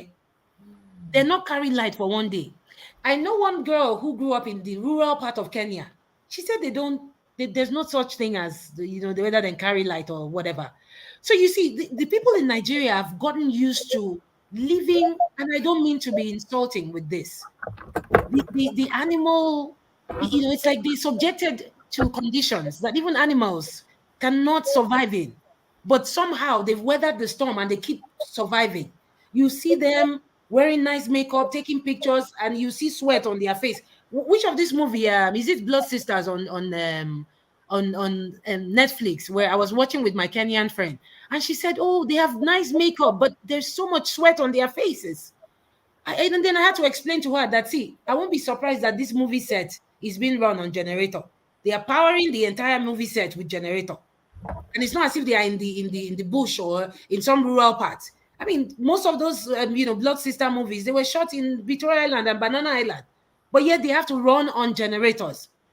And for a Kenyan, she was surprised that I don't know the name of the actresses in that movie. They had sweat on their face, their makeup had caked. Even the cameras cannot hide it anymore. What do you expect from people who live in that kind of condition? You think they care about their honor? They want to fight for their stomach first. Stomach infrastructure has become, priority in Nigeria because the basic things, the basic necessities of life is just so far to reach. It's almost impossible to have them because of the corrupt class that we have. They make it impossible for people to have the simplest things so that they can lure them with those simple things and buy their honor without, any bargaining at all. Just throw money put for their chest and then go say, "Oh, thank you, I will do whatever way you want." So I'm not expecting anything fantastic from these judges with respect to whether they care about people thinking about their honor. These people don't even have any honor to protect. Some of them, I'm not saying it's all of them, because at least it was the same justices that gave Peter Obi his mandate in Anambra State. So there should still be some good ones left amongst them. But for those of them who don't have shame, Nigeria has a way of making people begin to act like as if they're not be human beings. Make I not call them animals. But the situation tough for that place. And so making decisions and thinking rationally is almost impossible to do because of the living conditions that they've been subjected to. I mean, just imagine the hardship of living without electricity, normal electricity for 24 hours at least. It's unthinkable. Oh my, yeah. Well, when people, that's the problem. Because Nigerians, we've normalized anything they give to us, we take. They beat us, you take it. They push you to the wall, you take it. You don't do anything. They push you, they keep pushing you. You go even make way for the ground when they push you enter. You go they dig with your hand to no. It has that mindset needs to change. That is why things are the way they are in Nigeria. It's just a fact. That's why, because the people have continuously taken less than. So they keep pushing the threshold. Let's see how far they can go with this. Let's see how far we can do this to them. Let's see how far. So they keep going. They keep going. They keep going. It's make I play video when it will uplift my spirit, because right now I'm feeling very, very, very angry. Let's see.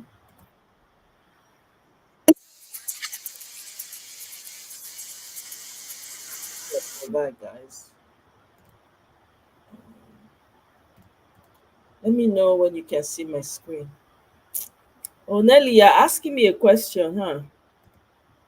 Do you have other videos to play? I want to play this video again, though, to uplift my spirit. I beg. I like the fire from Ahmed Dati. I like the fire. Oh my, have you been able to? Are you able to access Twitter now? Still not able to? I'm not able to. I have to literally type in someone's name and then put Twitter behind it.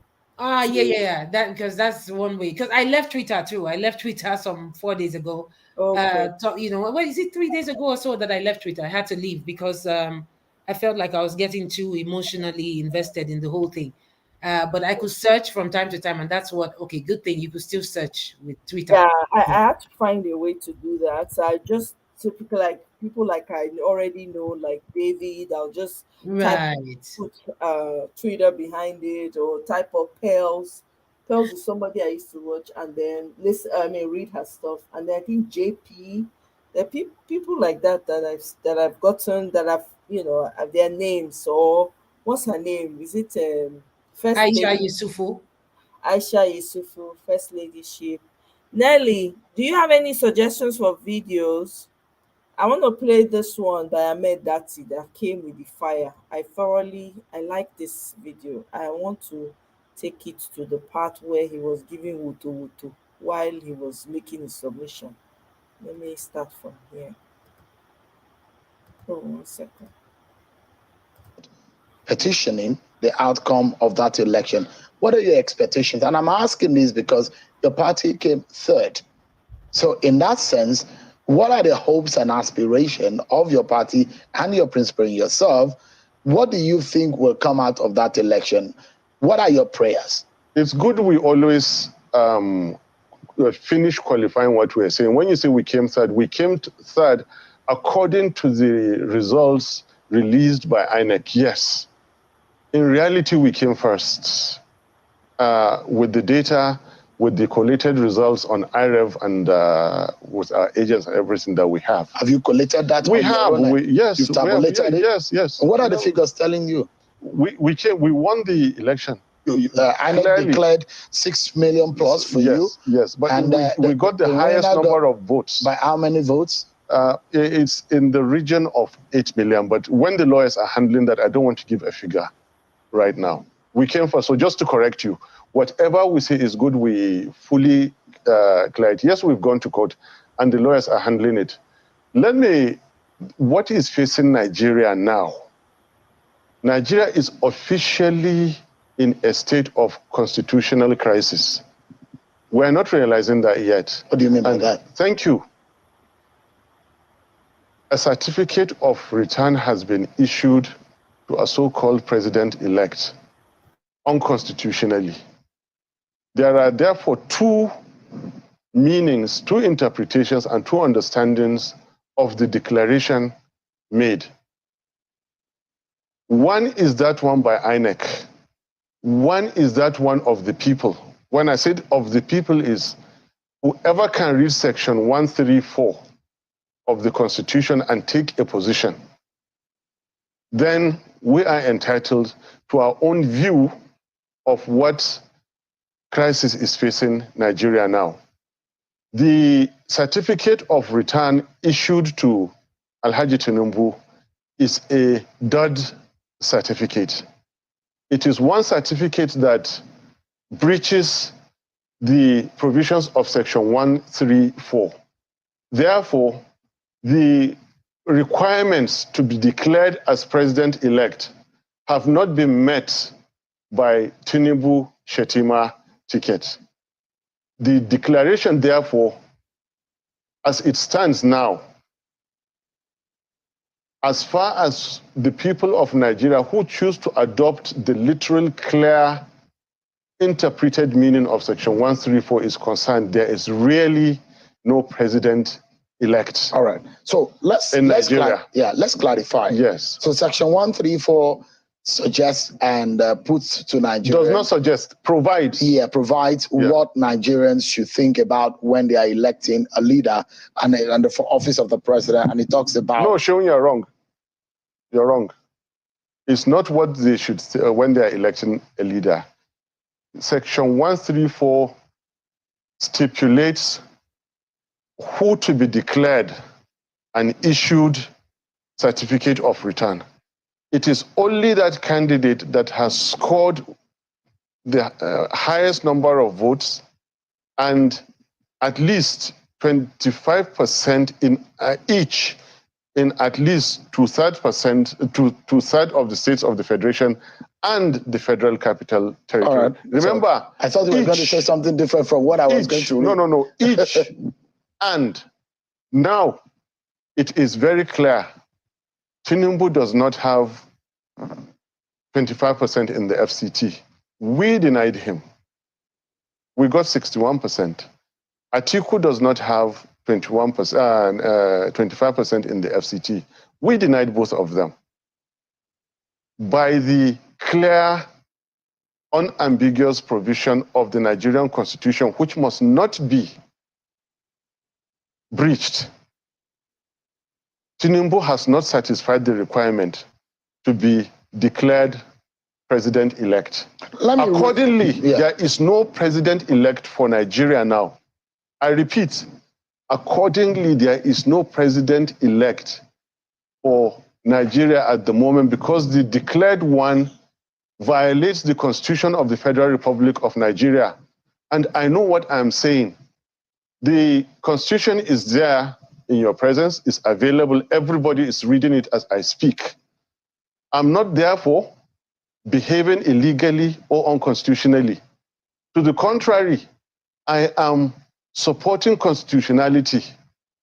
It is in fact better for the powers that be to go and create additional 6% out of thin air and rig it back to Tinubu and therefore swear him in on 25% than to go ahead and take the risk of swearing in a so-called president-elect that has not met the constitutional requirements. Interesting. This conversation that, I mean, what you started saying, just for a moment, was one conversation I had with Mr. Olisa Agbakuba a few months ago when he was one of those who raised it and said, INEC needs to come out to explain to Nigerians this second part of the provision of the Section 134 of the Constitution about the 25% in two-third of 36 states is 24. Good. Plus the FCT. Whether or not, if you meet that of the 25% of two-third of the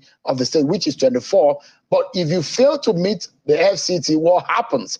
That it was one major issue which is raised. Well, for the benefit of our viewers, let me just read quickly what Section 134 says. And it says, a candidate for an election to the office of the president shall be deemed to have been duly elected where there being only two candidates for the election, he has a majority of votes cast at the election. That is the first provision.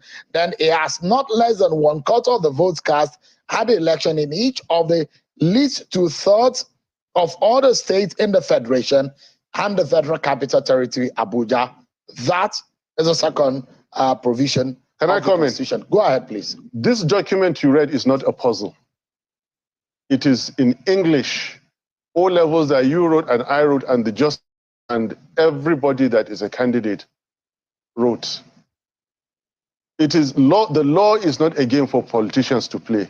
This document is not available for Yakubu to interpret that day. It is there for him to follow. The English is very clear.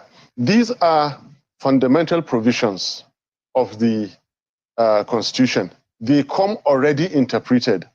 You cannot take a gun, shoot somebody, and then ask the family to go and get interpretation that you only fired your weapon and then it killed him. No. This Constitution is more than abundantly clear. It says and. Shehu, you know the meaning of and. We know the meaning of and.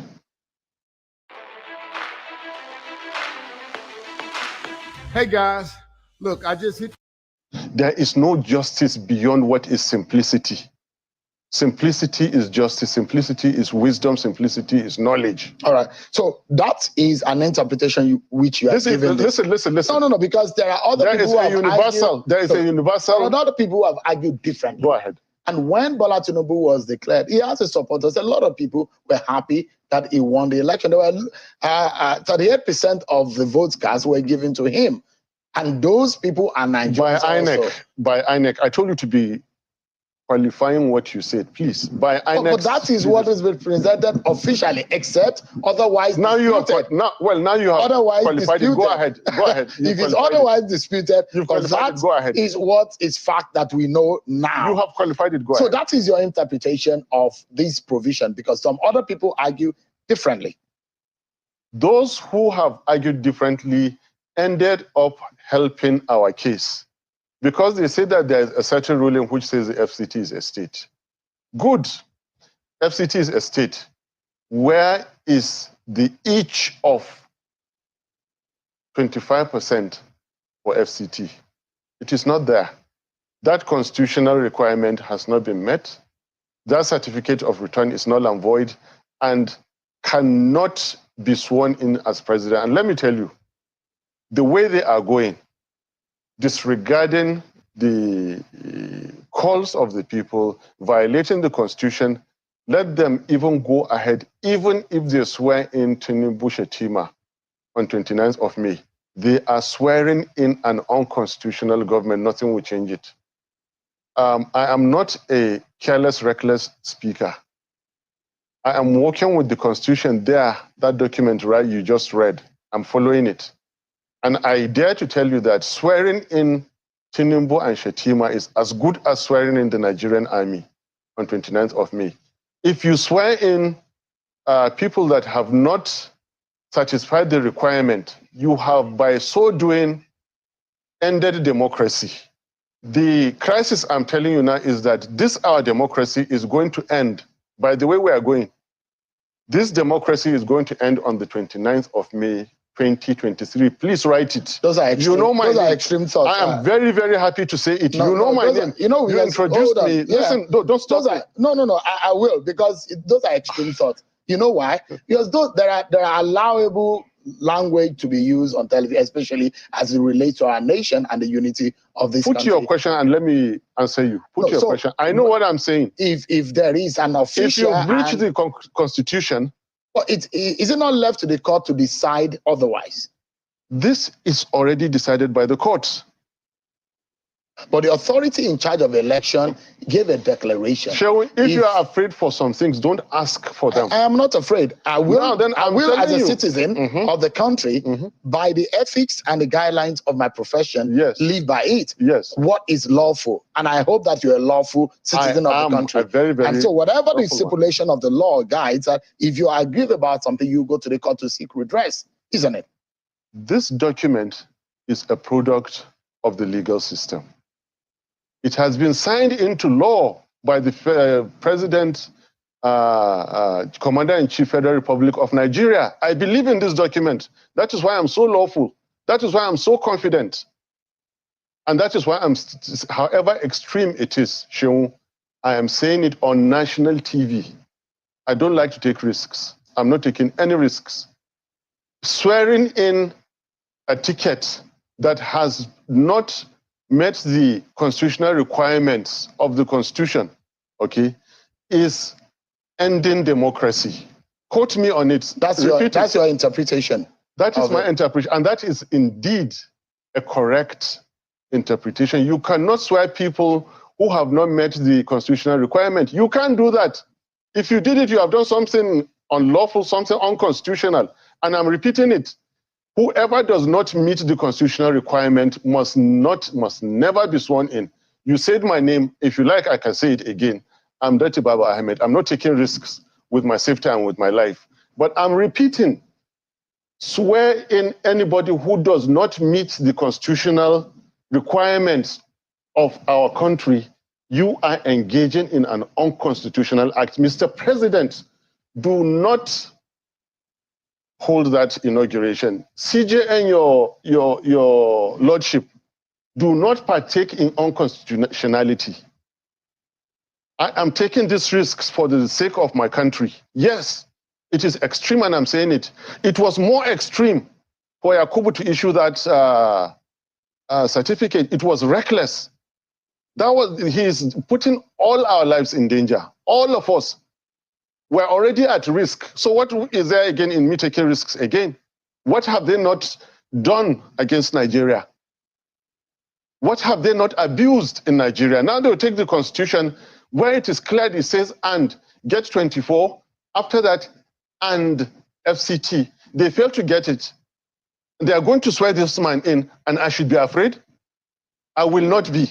I'm telling you that on the 29th of May, 2023, swear in Tinubu as this result is, you have ended democracy, whoever you are. That's all I wanted to hear. That's all I was waiting to hear. You see, I like this fire. Can we have more people come on national TV and be fire like this?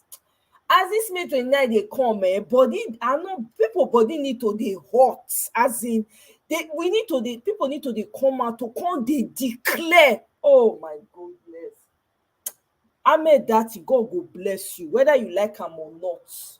Whatever it is that you are doing, whatever it is that you are calling on, he go bless you plenty.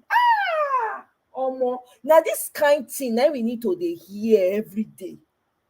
Labour Party, release the Kraken, release them, let them come on national TV and put out statements that are, man, hey, anyway, there's something I came upon about the judiciary.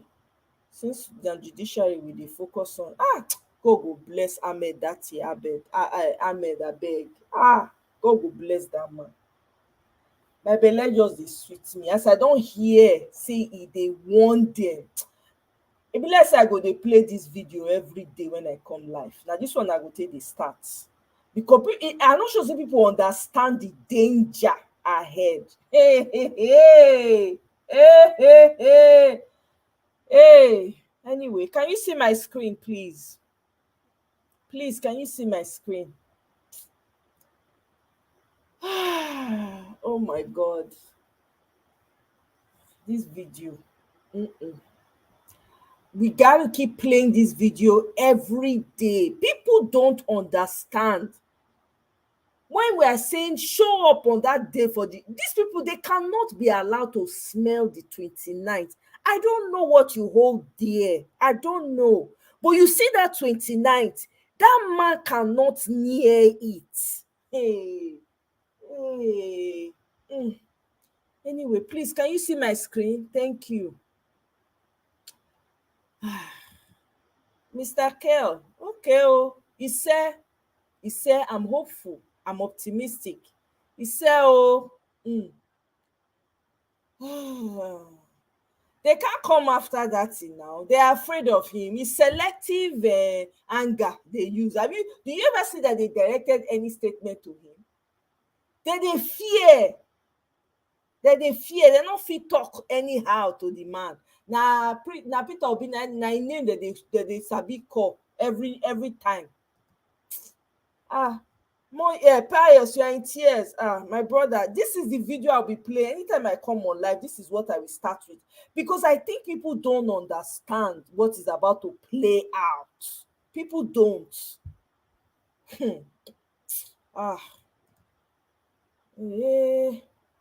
I'm telling you, we need Nelly. Oh my God, your head dead there. We need ferocious speakers, and because what else? What's there to lose? There's nothing else to lose. There is not. Let everything when you want crash, may it just crash. May we know so it don't crash. Anybody coming on national TV from Labour Party needs to be releasing venom from their mouth. All this quiet, I don't understand. When I go to say sometimes Nigerians they go docile, people go dey vex side they talk am. But is it not playing out now? We're too quiet. We need the spirit of Ahmed Dati right now. That's what we need on national TV in Nigeria. People will be coming out to say, if you swear this man in, if you swear this, I'm telling you, if you hey, this cannot be. You have where Kenneth Okonkwo, please, Kenneth Okonkwo, please come out. Come and shake everywhere. Everywhere needs to be shaking now. Everywhere. You need to be shake. Because me, I don't understand this quietness, so it's giving me concern. Oh, Daramuzi! Sis, I'm so glad to see you. Welcome, my darling. How are you? I hope you're well. It's so good to see you. Thank you so much for the super chat. Daramuzi, you don't buy me cold water. You see the kind of heat when they hammer me for here. In fact, Mr. Pansa, thank you so much. I appreciate it. This one, I'm going to buy plenty mango juice. Oh my God. Thank you, guys. Thank you. I really appreciate it. Dara, I'm so happy to see you. I trust you're well. Everything is good with you. My sis, welcome. Oh, I appreciate you. Honestly, we cannot. The silence is bugging me. It really is. I had to go and dig out this video because I just want something. These people need to be hearing it from every corner.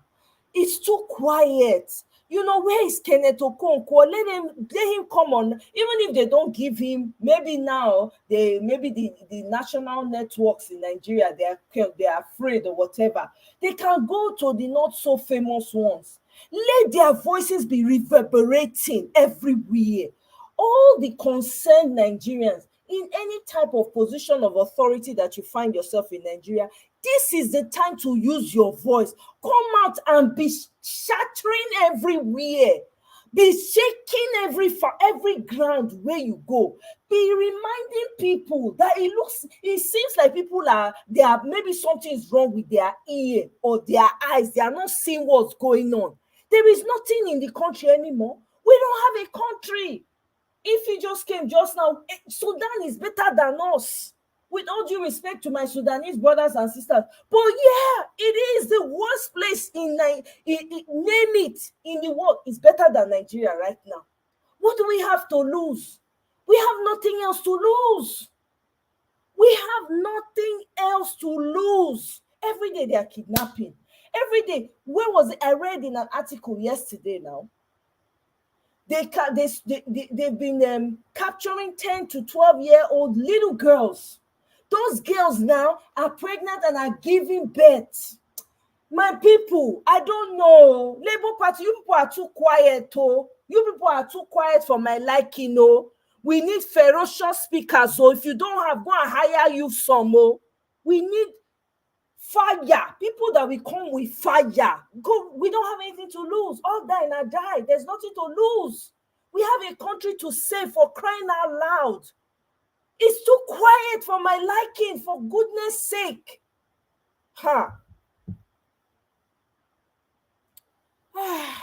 My God. I don't know, guys. I have to read this.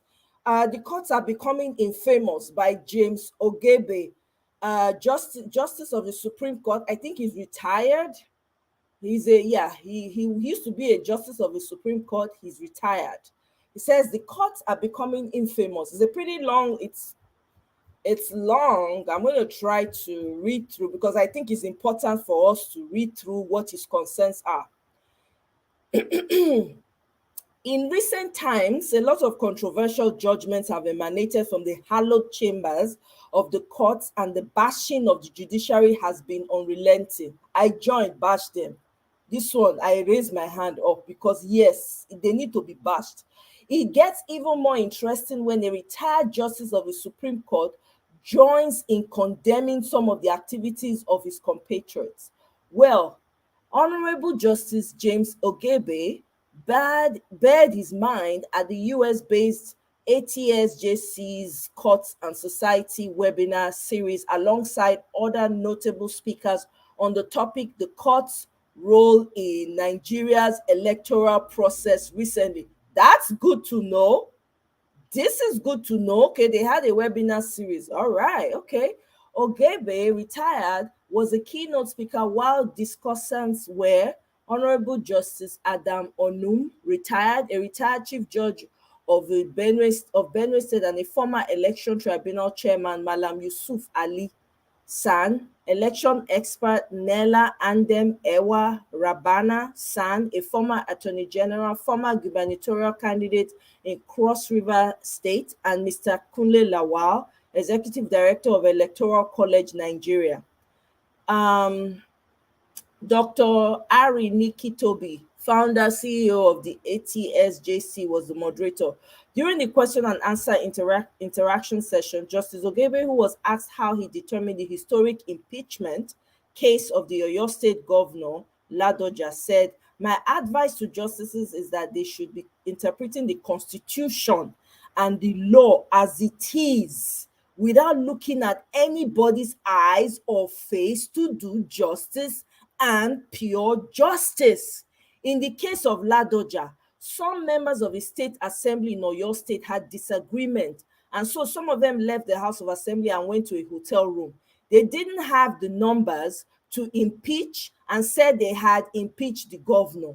The speaker was not part of them. The deputy speaker was not part of them. They then suddenly chose somebody else as governor. They argued at the High Court that impeachment cannot be interfered with by the court. We looked at the Constitution very carefully and said, well, those rascals who were in the hotel who impeached the governor cannot constitute the state assembly. So we were able to wiggle out of it and restore the governor, and that's exactly what happened in Oyo State in Ladoja's case. It was followed in Anambra State, where they hurriedly went and removed the governor, Obi, at the time, just before we gave our own judgment. They quickly went and removed him. They were following what was happening in Oyo, and the case came before us in the Court of Appeal, Enugu, and we restored him. The administration then was trying to make light the issue of the removal of governors, and we said no. If the governor of a state can be removed at the whim of any president, then there will be no stability in the system at all. So I advise all judges and lawyers should be very careful to make sure that the Constitution is not breached by the politicians who are all out to find loopholes with which to breach the Constitution. His Lordship further stated, this is why in my paper, I tried to suggest that pre-election matters of that nature should not go beyond the High Court, if at all. The High Court rejected the position of Lawan. The Court of Appeal also threw out his appeal, and it got to the Supreme Court, and then we had that strange ruling. Quite frankly, I have been a justice of the Supreme Court. I disagree entirely with that ruling, and I've had occasion to discuss it with some of the justices of the Supreme Court who don't agree with that either. That is why I say that such matters should be dealt with very carefully. These people should not have been given any opportunity. Una dey hear? You people listening carefully as I'm reading? Don't be laughing at my reading, but listen to this. These people should not have been given any opportunity. You dey hear? The Supreme Court is a final court, and they should be careful not to give any ruling without careful observation. In fact, they should be careful that even if it means applying their prerogative as the highest court to overrule some of the technicalities, like say, oh, the originator of the suit did not file the originating summons or this and that. These are technicalities. There was a case in Nigeria where a high court judge was sentenced to imprisonment and fined for an offense, and eventually he appealed the matter. It went to the Supreme Court, and the Attorney General of the state was objecting on technical grounds, that the grounds were defective and all that. The Chief Justice said, look, whether the man came on his head or shoulders or not, the matter is before us and we're going to decide it right now. And he said, look, the High Court judge who is alleged not to have a gun license and all that, as the Attorney General alleged, can't you go and get the license for the judge? That's the kind of thing you bring here. There and then they discharged and acquitted the judge. So the Supreme Court has the right, even when there's a defective process, they look at the substance of the case and say, look, we are going to do justice in this case. That would have solved the problem. As judges, they should be careful in election matters, not to do anything that will make the court infamous. But the majority of judges are very careful. Okay, all right, they're good. They are not corrupt as alleged. Okay, now they hear, they say they are not corrupt as alleged, though. All of you that are saying they are corrupt, Have you people heard? I remember that I was accused of being bribed by billions of naira in the Yaradua case, and I was compelled to go to court to sue for libel. I was awarded 25 million naira against a newspaper because I didn't take a kobo from anybody. The same with my learned brother, Nikitobi of blessed memory. He's a Christian. He didn't take bribe, but they went and publicized in Sahara and all sorts of things that we took bribes. No, we didn't do anything like that. But that is the risk that we as judges, that is the risk that we have as judges. But we should do our job with a clear conscience and with the fear of God for the benefit of the society. Probing the retired jurist further, the moderator and event convener, Aritobi, asked, "You and the late Nikki Toby were accused of taking bribes. How did it make you feel, sir?" Ogebe responded, "Well, I feel that was a professional hazard. There are so many people who don't know anything about justice or anything, but they just open their mouths wide. They speak based on ignorance. It's important that the public be educated on how judges operate. For instance, in the Yaradua case, it was a notorious fact. It was a notorious fact that certain things went wrong. Yaradua himself, as president, did agree that there was some flaw in the process that brought him in, but to prove it in court is a different matter. People did not produce enough evidence for us to overturn that election. We didn't take bribe, nothing, but based it purely on the law." That Dr. Toby, that's what my Lord Justice Onum was saying about evidence and proof before the court and the issue of public confidence. Justice Okebe now talking. You know that for the presidential election at the Court of Appeal level, there must be 5 justices of the Court of Appeal, and not a single one of them can overrule the other. Everybody has his opinions. They can disagree, but the majority judgment will prevail. Like in my own, when I did the Yaradua, 5 of us all agreed, and there was no dissenting opinion at all. But when it went to the Supreme Court, there was some dissenting opinion. I think it was 4-3, but the majority prevailed. So there's no single judge that has the power to overrule. Even if you're a chief justice, you can be sidelined if your colleagues don't agree with you. Judges have independent minds, and there's no way that you can force a judge to agree with you. You have the legislature, you have the executive, these are all politicians, and then you have the judiciary. If politicians have disagreements with one another, there's no way they can resolve disputes within themselves, because both sides are interested. That is why they created the judiciary, which is supposed to be impartial, to be fearless, and to do the right thing. Well, Oga, I don't know. As I said earlier, it is an onerous responsibility for the judges to decide on these election matters, but somebody has got to do it. That is why I enjoin that judges who are involved in election matters must be courageous, must be fearless, must be God-fearing, and do what is right, to avoid bribery or partnership and do what is right.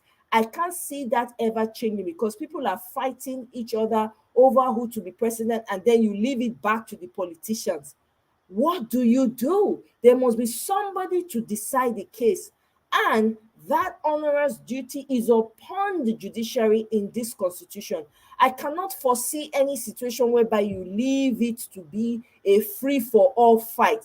The judiciary is supposed to be an umpire in deciding such matters. My people, I don't drop mic. I don't drop mic. Oh, Jara Music, you want the video? Okay, I will send it to your IGDM. Yeah, I'll forward it to you. Ise, Mr. Pansat. I don't want your girlfriend or your wife to come and fight me. You know, women, then they take their men play. I don't fit. I know basic. So I have to respect myself. Women eye dey shine. I don't want enter person trouble. Honorable Keyamo said it's only God that can stop the inauguration. The hubris when there's an Honorable Keyamo. That's another one, though. Orobo, you meant to said Otobo Keyamo. Okay, Orobo still good. Gonna Orobo, true. Oh, thank you so much, Ify. Hey, Sister Ify, thank you for blessing me with more mangoes. You guys, thank you so much. Dara Music, Mr. Pansa, thank you so much for the super chat. Guys, I really appreciate I really appreciate. At least this one I go reach me to buy plenty of mango juice to this weekend. Yeah, I saw that video, Mr. Pansab. However, isn't it, won't you say it's like a tad bit too late? I mean, it's coming after we made so much noise, shouted, people have blasted her. I mean, yeah, okay, with fair enough. Nice. I would take that. Nice. Nice is fair. Yeah, you know. Okay. All right, great. Yes. That's true. Naira music, that's true. But sometimes this Naija matter, I no go lie to you. Some days e dey get as e dey be for me. Thank you so much, Ife. I really appreciate you. God go bless una. Everybody wey dey give me super chat for you, una dey encourage me o. I really appreciate am. That the lion is moving slowly should not be misinterpreted as cowardice, fear, or timidity. The LP principal's silence does not mean nothing is not going on in the back. Well, you are probably right. Dara music. I will be using Ahmed Dati's video to be holding body until I get another violence video. Honestly. Welcome, Mr. Mofire. Welcome. Oh. More lordships need to come out and speak truth to power. Exactly, Nelly. This is what I'm talking. People should be coming out more and more. Like, I'm very happy about this journal right now. I really, really, I'm happy. I didn't even know they had a webinar on it. So they had a webinar series actually. Interesting. That's great. I'm very happy to hear that. You know, I'm very happy.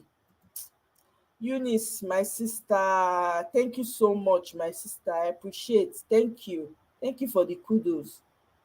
Honestly, may more of these retired judges, they should let them be coming out and be giving their own take, because right now the judiciary is not looking very good to us. So honestly, because really, I don't know. Don't they believe that country, is it not their own? Do they want it to sink? I don't understand.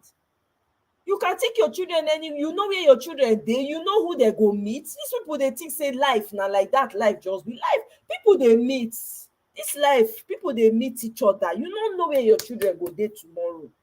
All this is what una dey do. Nigerians, elders, more una wake up. Those of una one una dey sabi talk true. This is the time to talk. Abeg una.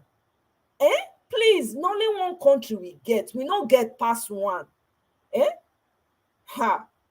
Sometimes I dey wonder why be say na Nigeria I can't come out from, because the matter for Nigeria, the work plenty. I no lie.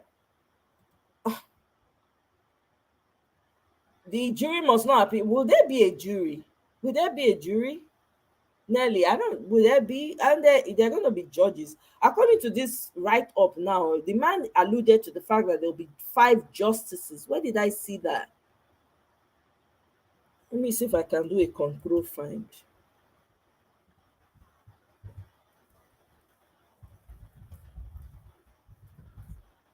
Ahead, there we go. It says, you know that for the presidential election at the Court of Appeal, there must be 5 justices of the Court of Appeal, and not a single one of them can overrule the other. Everybody has his own opinion. They can disagree, and the majority judgment will prevail. So 5 justices. Eunice, remember we're talking about this back and forth. Other countries of the world went to Sudan without announcing how much they spent. But Nigeria, I'm telling 1.2 million to evacuate stranded Nigeria. Please, which person had that money? Another opportunity for them to loot. Another opportunity for them to loot. Meanwhile, Air Peace is going there free. Can you imagine that? You see the kind of government that we have in Nigeria? Ha! Abeg o. Wetin I mean be say we dey hope say they go do the right thing. We dey suspect them. Murphy, that's what I mean. We are suspicious. I'm suspicious. If you are not, me, I'm suspicious. I dey use one eye dey look them. With everything when they come out, with the fact say that Baba go London for wheelchair, that one still dey disturb me till today. Well, I don't know, Pansa, these people, to be honest with you, my mind, I'm not even putting my mind on any of these external people, to be honest with you. I'm not. Until I see it, I don't even want to raise my hopes anymore. Whatever they want to say. At the end of the day, where I stand is not only us now go fit save ourselves. Nobody else can save us but ourselves. That's the way I see it right now. That has been my stand anyway. It hasn't changed. Because tomorrow they might turn around and be congratulating. We don't know. Anything can happen. Because this man is ready to sell Nigeria and everything to the highest bidder. As we stand now, a lot of non-Nigerians own more money than the Nigerians that live in Nigeria. They have more access than you that is a citizen. So I don't trust these people. I'm telling you, you understand? Eh? No conscience at all. It's ridiculous. Oh, my people. That's what I say. Let me bring this to you guys. Oh, I'm done. Make I come dey shut down. May I go drink some mango juice at least, because I need strength for tomorrow. I need strength. Hey, because this kind thing, this Naija matter no be here. I just can't wait for it to be over. I just can't wait for Peter Obi to be there. Let them say they've given it to Peter Obi, they sworn him in, and he and Ahmed Dati, right? That's all I care about. When they swear, I will know, so okay, I've done my part. Fantastic. Then we'll know where we want to start. So when work plenty, there's an African adage that says to eat an elephant. Is it a Zambian? I think it's a Zambian adage. To eat an elephant, you cut it one slice at a time. Nigeria problem na elephant. So first of all, we need to get it right at the top. If Peter Obi enter and Ahmed enter, then we go know how we want take portion the work, how where we want start from. Now whether na to dig from the ground, because remember, Peter Obi and Ahmed Dati, they keep saying first we start the healing. I can never forget that. That healing is very important. They've abused the soil. The very earth itself in Nigeria has been abused. No talk of the people. The earth itself has been thoroughly abused and disrespected. So a lot of healing has to take place from place to place, every corner in Nigeria. A lot of healing, a lot of reconciliation needs to happen before we can start to build on it. That one na work on your own.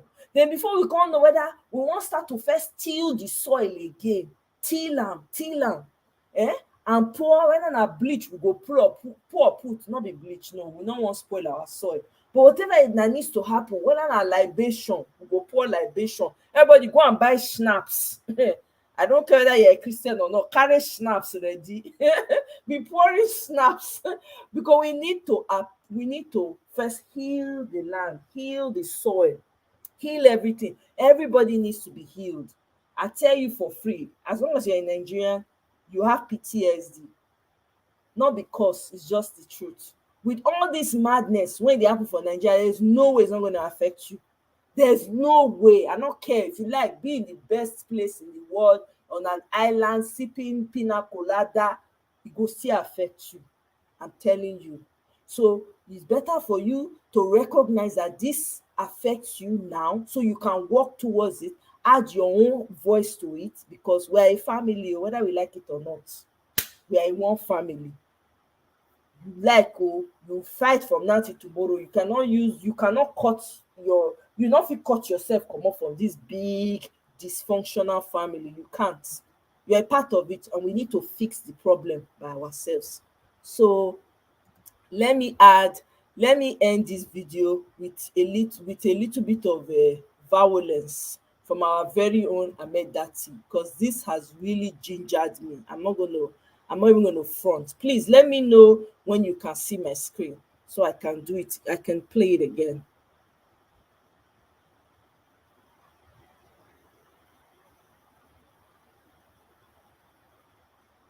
Can anyone see my screen now?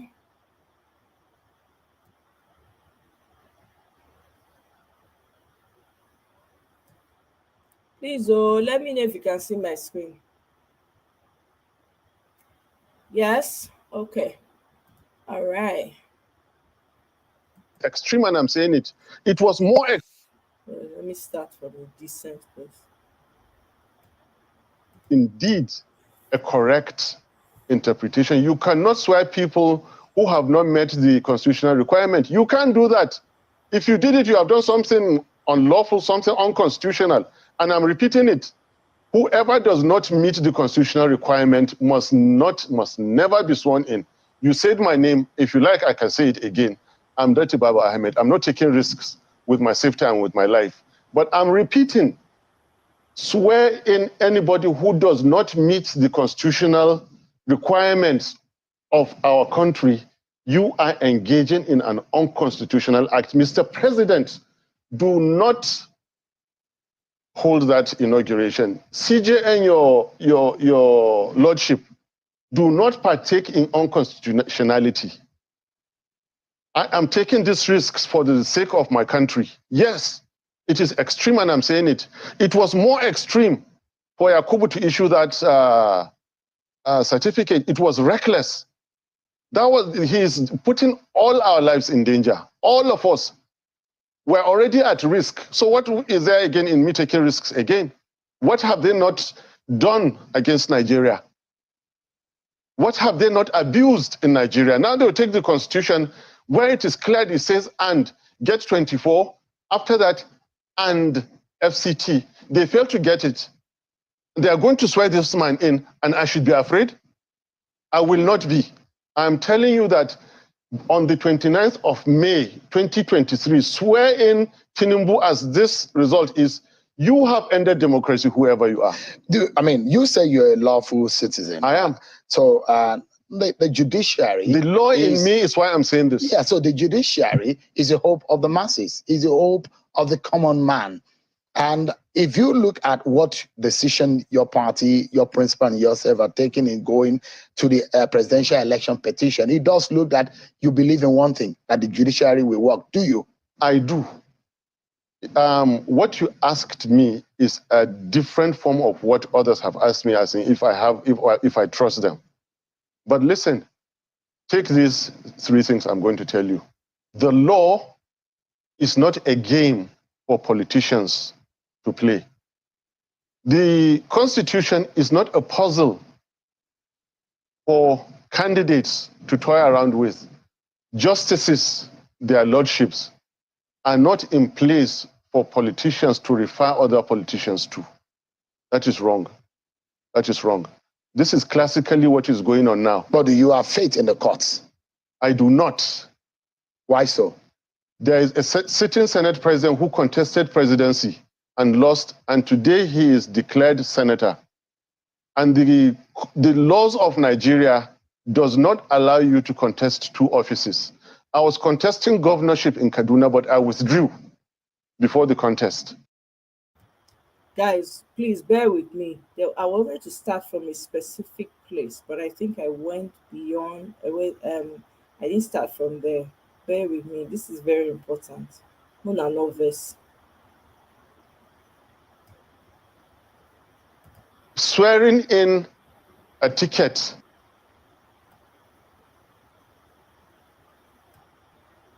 Dress, isn't it?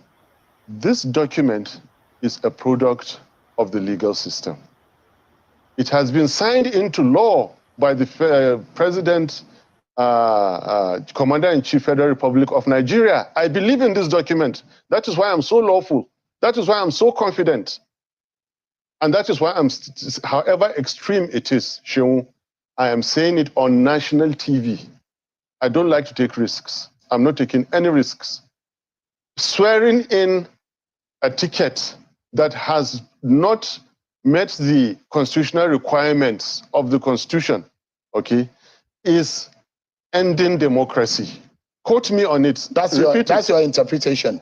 That is my interpretation, and that is indeed a correct interpretation. You cannot swear people who have not met the constitutional requirement. You can't do that. If you did it, you have done something unlawful, something unconstitutional. And I'm repeating it. Whoever does not meet the constitutional requirement must never be sworn in. You said my name. If you like, I can say it again. I'm Dr. Baba Ahmed. I'm not taking risks with my safety and with my life. But I'm repeating, swear in anybody who does not meet the constitutional requirements of our country, you are engaging in an unconstitutional act. Mr. President, do not hold that inauguration. CJ and your lordship, do not partake in unconstitutionality. I am taking these risks for the sake of my country. Yes, it is extreme, and I'm saying it. It was more extreme for Yakubu to issue that certificate. It was reckless. He's putting all our lives in danger. All of us were already at risk. So what is there again in me taking risks again? What have they not done against Nigeria? What have they not abused in Nigeria? Now they'll take the constitution where it is clear, it says, and get 24. After that, and FCT. They fail to get it. They are going to swear this man in, and I should be afraid? I will not be. I'm telling you that on the 29th of May, 2023, swear in Tinubu as this result is. You have ended democracy, whoever you are. You say you're a lawful citizen. I am. So the judiciary... The law in me is why I'm saying this. Yeah, so the judiciary is the hope of the masses, is the hope of the common man. And if you look at what decision your party, your principal, and yourself are taking in going to the presidential election petition, it does look that you believe in one thing, that the judiciary will work. Do you? I do. What you asked me is a different... Okay, guys, that's it. I thought I saw Michael. Michael, you don't come off for studio. Sorry, I didn't get to you before you left. My apologies, Michael. You've been bringing us so much hope here. I'm so sorry that I missed you giving your own take on this. Well, guys, I'm going to call it a night. It's been real. Thank you so much, guys. I'm in a much better headspace now after reading that article and after listening to Ahmed Dati. Ahmed Baba Dati, Ahmed Dati Baba, whichever one, right? I'm in a much better headspace because LP, Biko, Labour Party, we need people with volcano, however way you say it, volcano, inside of them to come out and come and spew the volcano they have inside of them, because we need it right now. We need it. And for anybody when you see they sleep at this time, I'm not sure if anybody see they sleep, but I'm just throwing it out there just in case you are dozing off somewhere and you're a Nigerian. Don't think this does not affect you. It does. It will affect you, whether you like it. If you like, they sleep for moon. Be visiting, vacationing in mass. As far as say you be Nigerian, your body go tell you. Blood is thicker than water. You better get with the program and understand that if Nigeria does not work, you get as your life go be. Not be say I not dey curse anybody. Mona not take am out of context too. But now understand, man not talk am. May not be like say I dey abuse people, I dey insult. No, that's not my intention. I just want us to understand the emergency in this situation. May 29 is a day that should never happen. I don't know how else to say this. You guys take it however way you want. I know there are people behind the scenes that are working. I hear that, but we need to see action. You see, they say there's tribunal going on. Nigerians should show up in their thousands. You see how that rally was? You see how Davide's show was in Lagos? I heard he was in Lagos in Tafawa Balewa Square. That is how it should be on the day of tribunal. We have a country to save. This is not the time to sit down and be counting, counting stones or whatever it is that people count. It's not the time to sit down. You better put your money where your mouth is. I don't care where you are in Nigeria, if you can afford to show up to the location of that tribunal, be present there. Like I said, I don't care what religion you belong to. If you be babalawo, carry your shekere, dress in your regalia with all those cowries one that they carry for chest. Carry am, dey chant wetin you wan chant. I'm telling you, whatever religion, if Nigeria ever means anything to you, if you know you do not want to lose your ancestral home, all those people, because na sabi religion pass for Nigeria. Una religion na first name for Nigeria, first name. Make una carry una religion, go and prove your religion on that day of the tribunal hearing. Go and prove it. Be there every day. Babalawo, carry your shekere, be chanting, everybody on your feet, be talking, be doing whatever you need to do, because we have a country to save, my people. This is no longer a joke. It's not funny. We dey count, we dey laugh today. Today is the 26th. It's exactly a month to inaugurate. You people hear that they are planning, they are doing things, they are putting things in place. Somebody left me a comment in one of my comment sessions. I don't even want bother. There's no need to address it. I don't care about those kind of comments. But I have to tell you people, it is exigent. We are in exigent circumstances right now in Nigeria. If you are a Nigerian and you care about your ancestral home, show all the way up. Show up. Because there's no life. Nobody is living any good life in Nigeria. People are deleting every day. People are unaliving every day. 10 and 12-year-olds are getting pregnant by Boko Haramists and having children that will be trouble for you in the future because they will give them no education. And some of them will even be the ones that will be unaliving people. Oh my God. Anyway, now where I feel do reach, now I don't do reach today. I no fit do pass like this. By the grace of the creator of everything that we know and the ones we do not know, we go show up again for battlefront. But I leave you with this, guys. Before you go to bed, please remember your country in your prayers.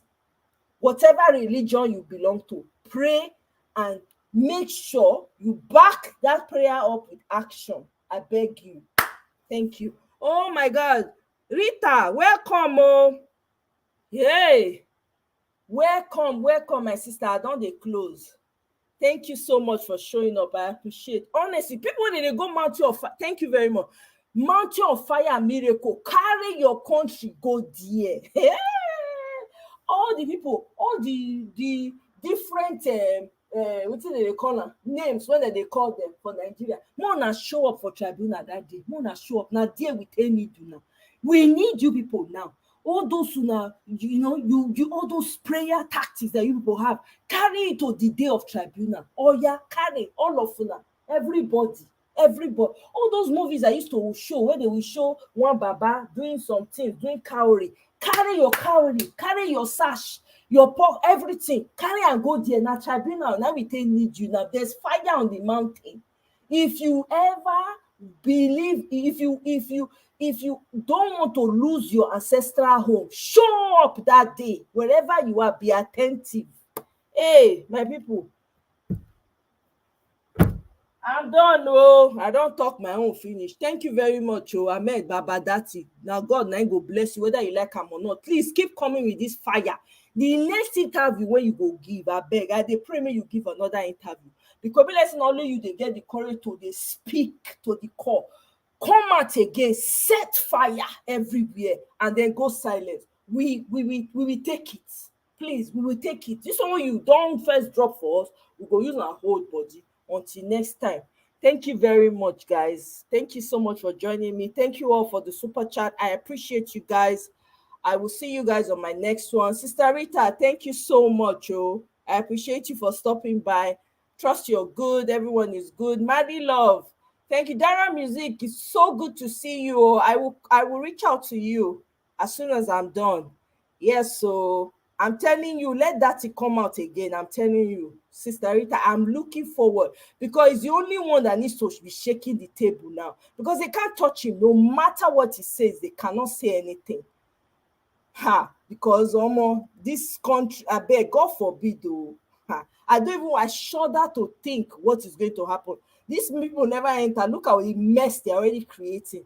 Look at the mess they're already creating. Dr. Ify, thank you so much, everyone. I appreciate Eunice, everyone, Pius, Nelly, Kevin, Kelv. Thank you so much, guys.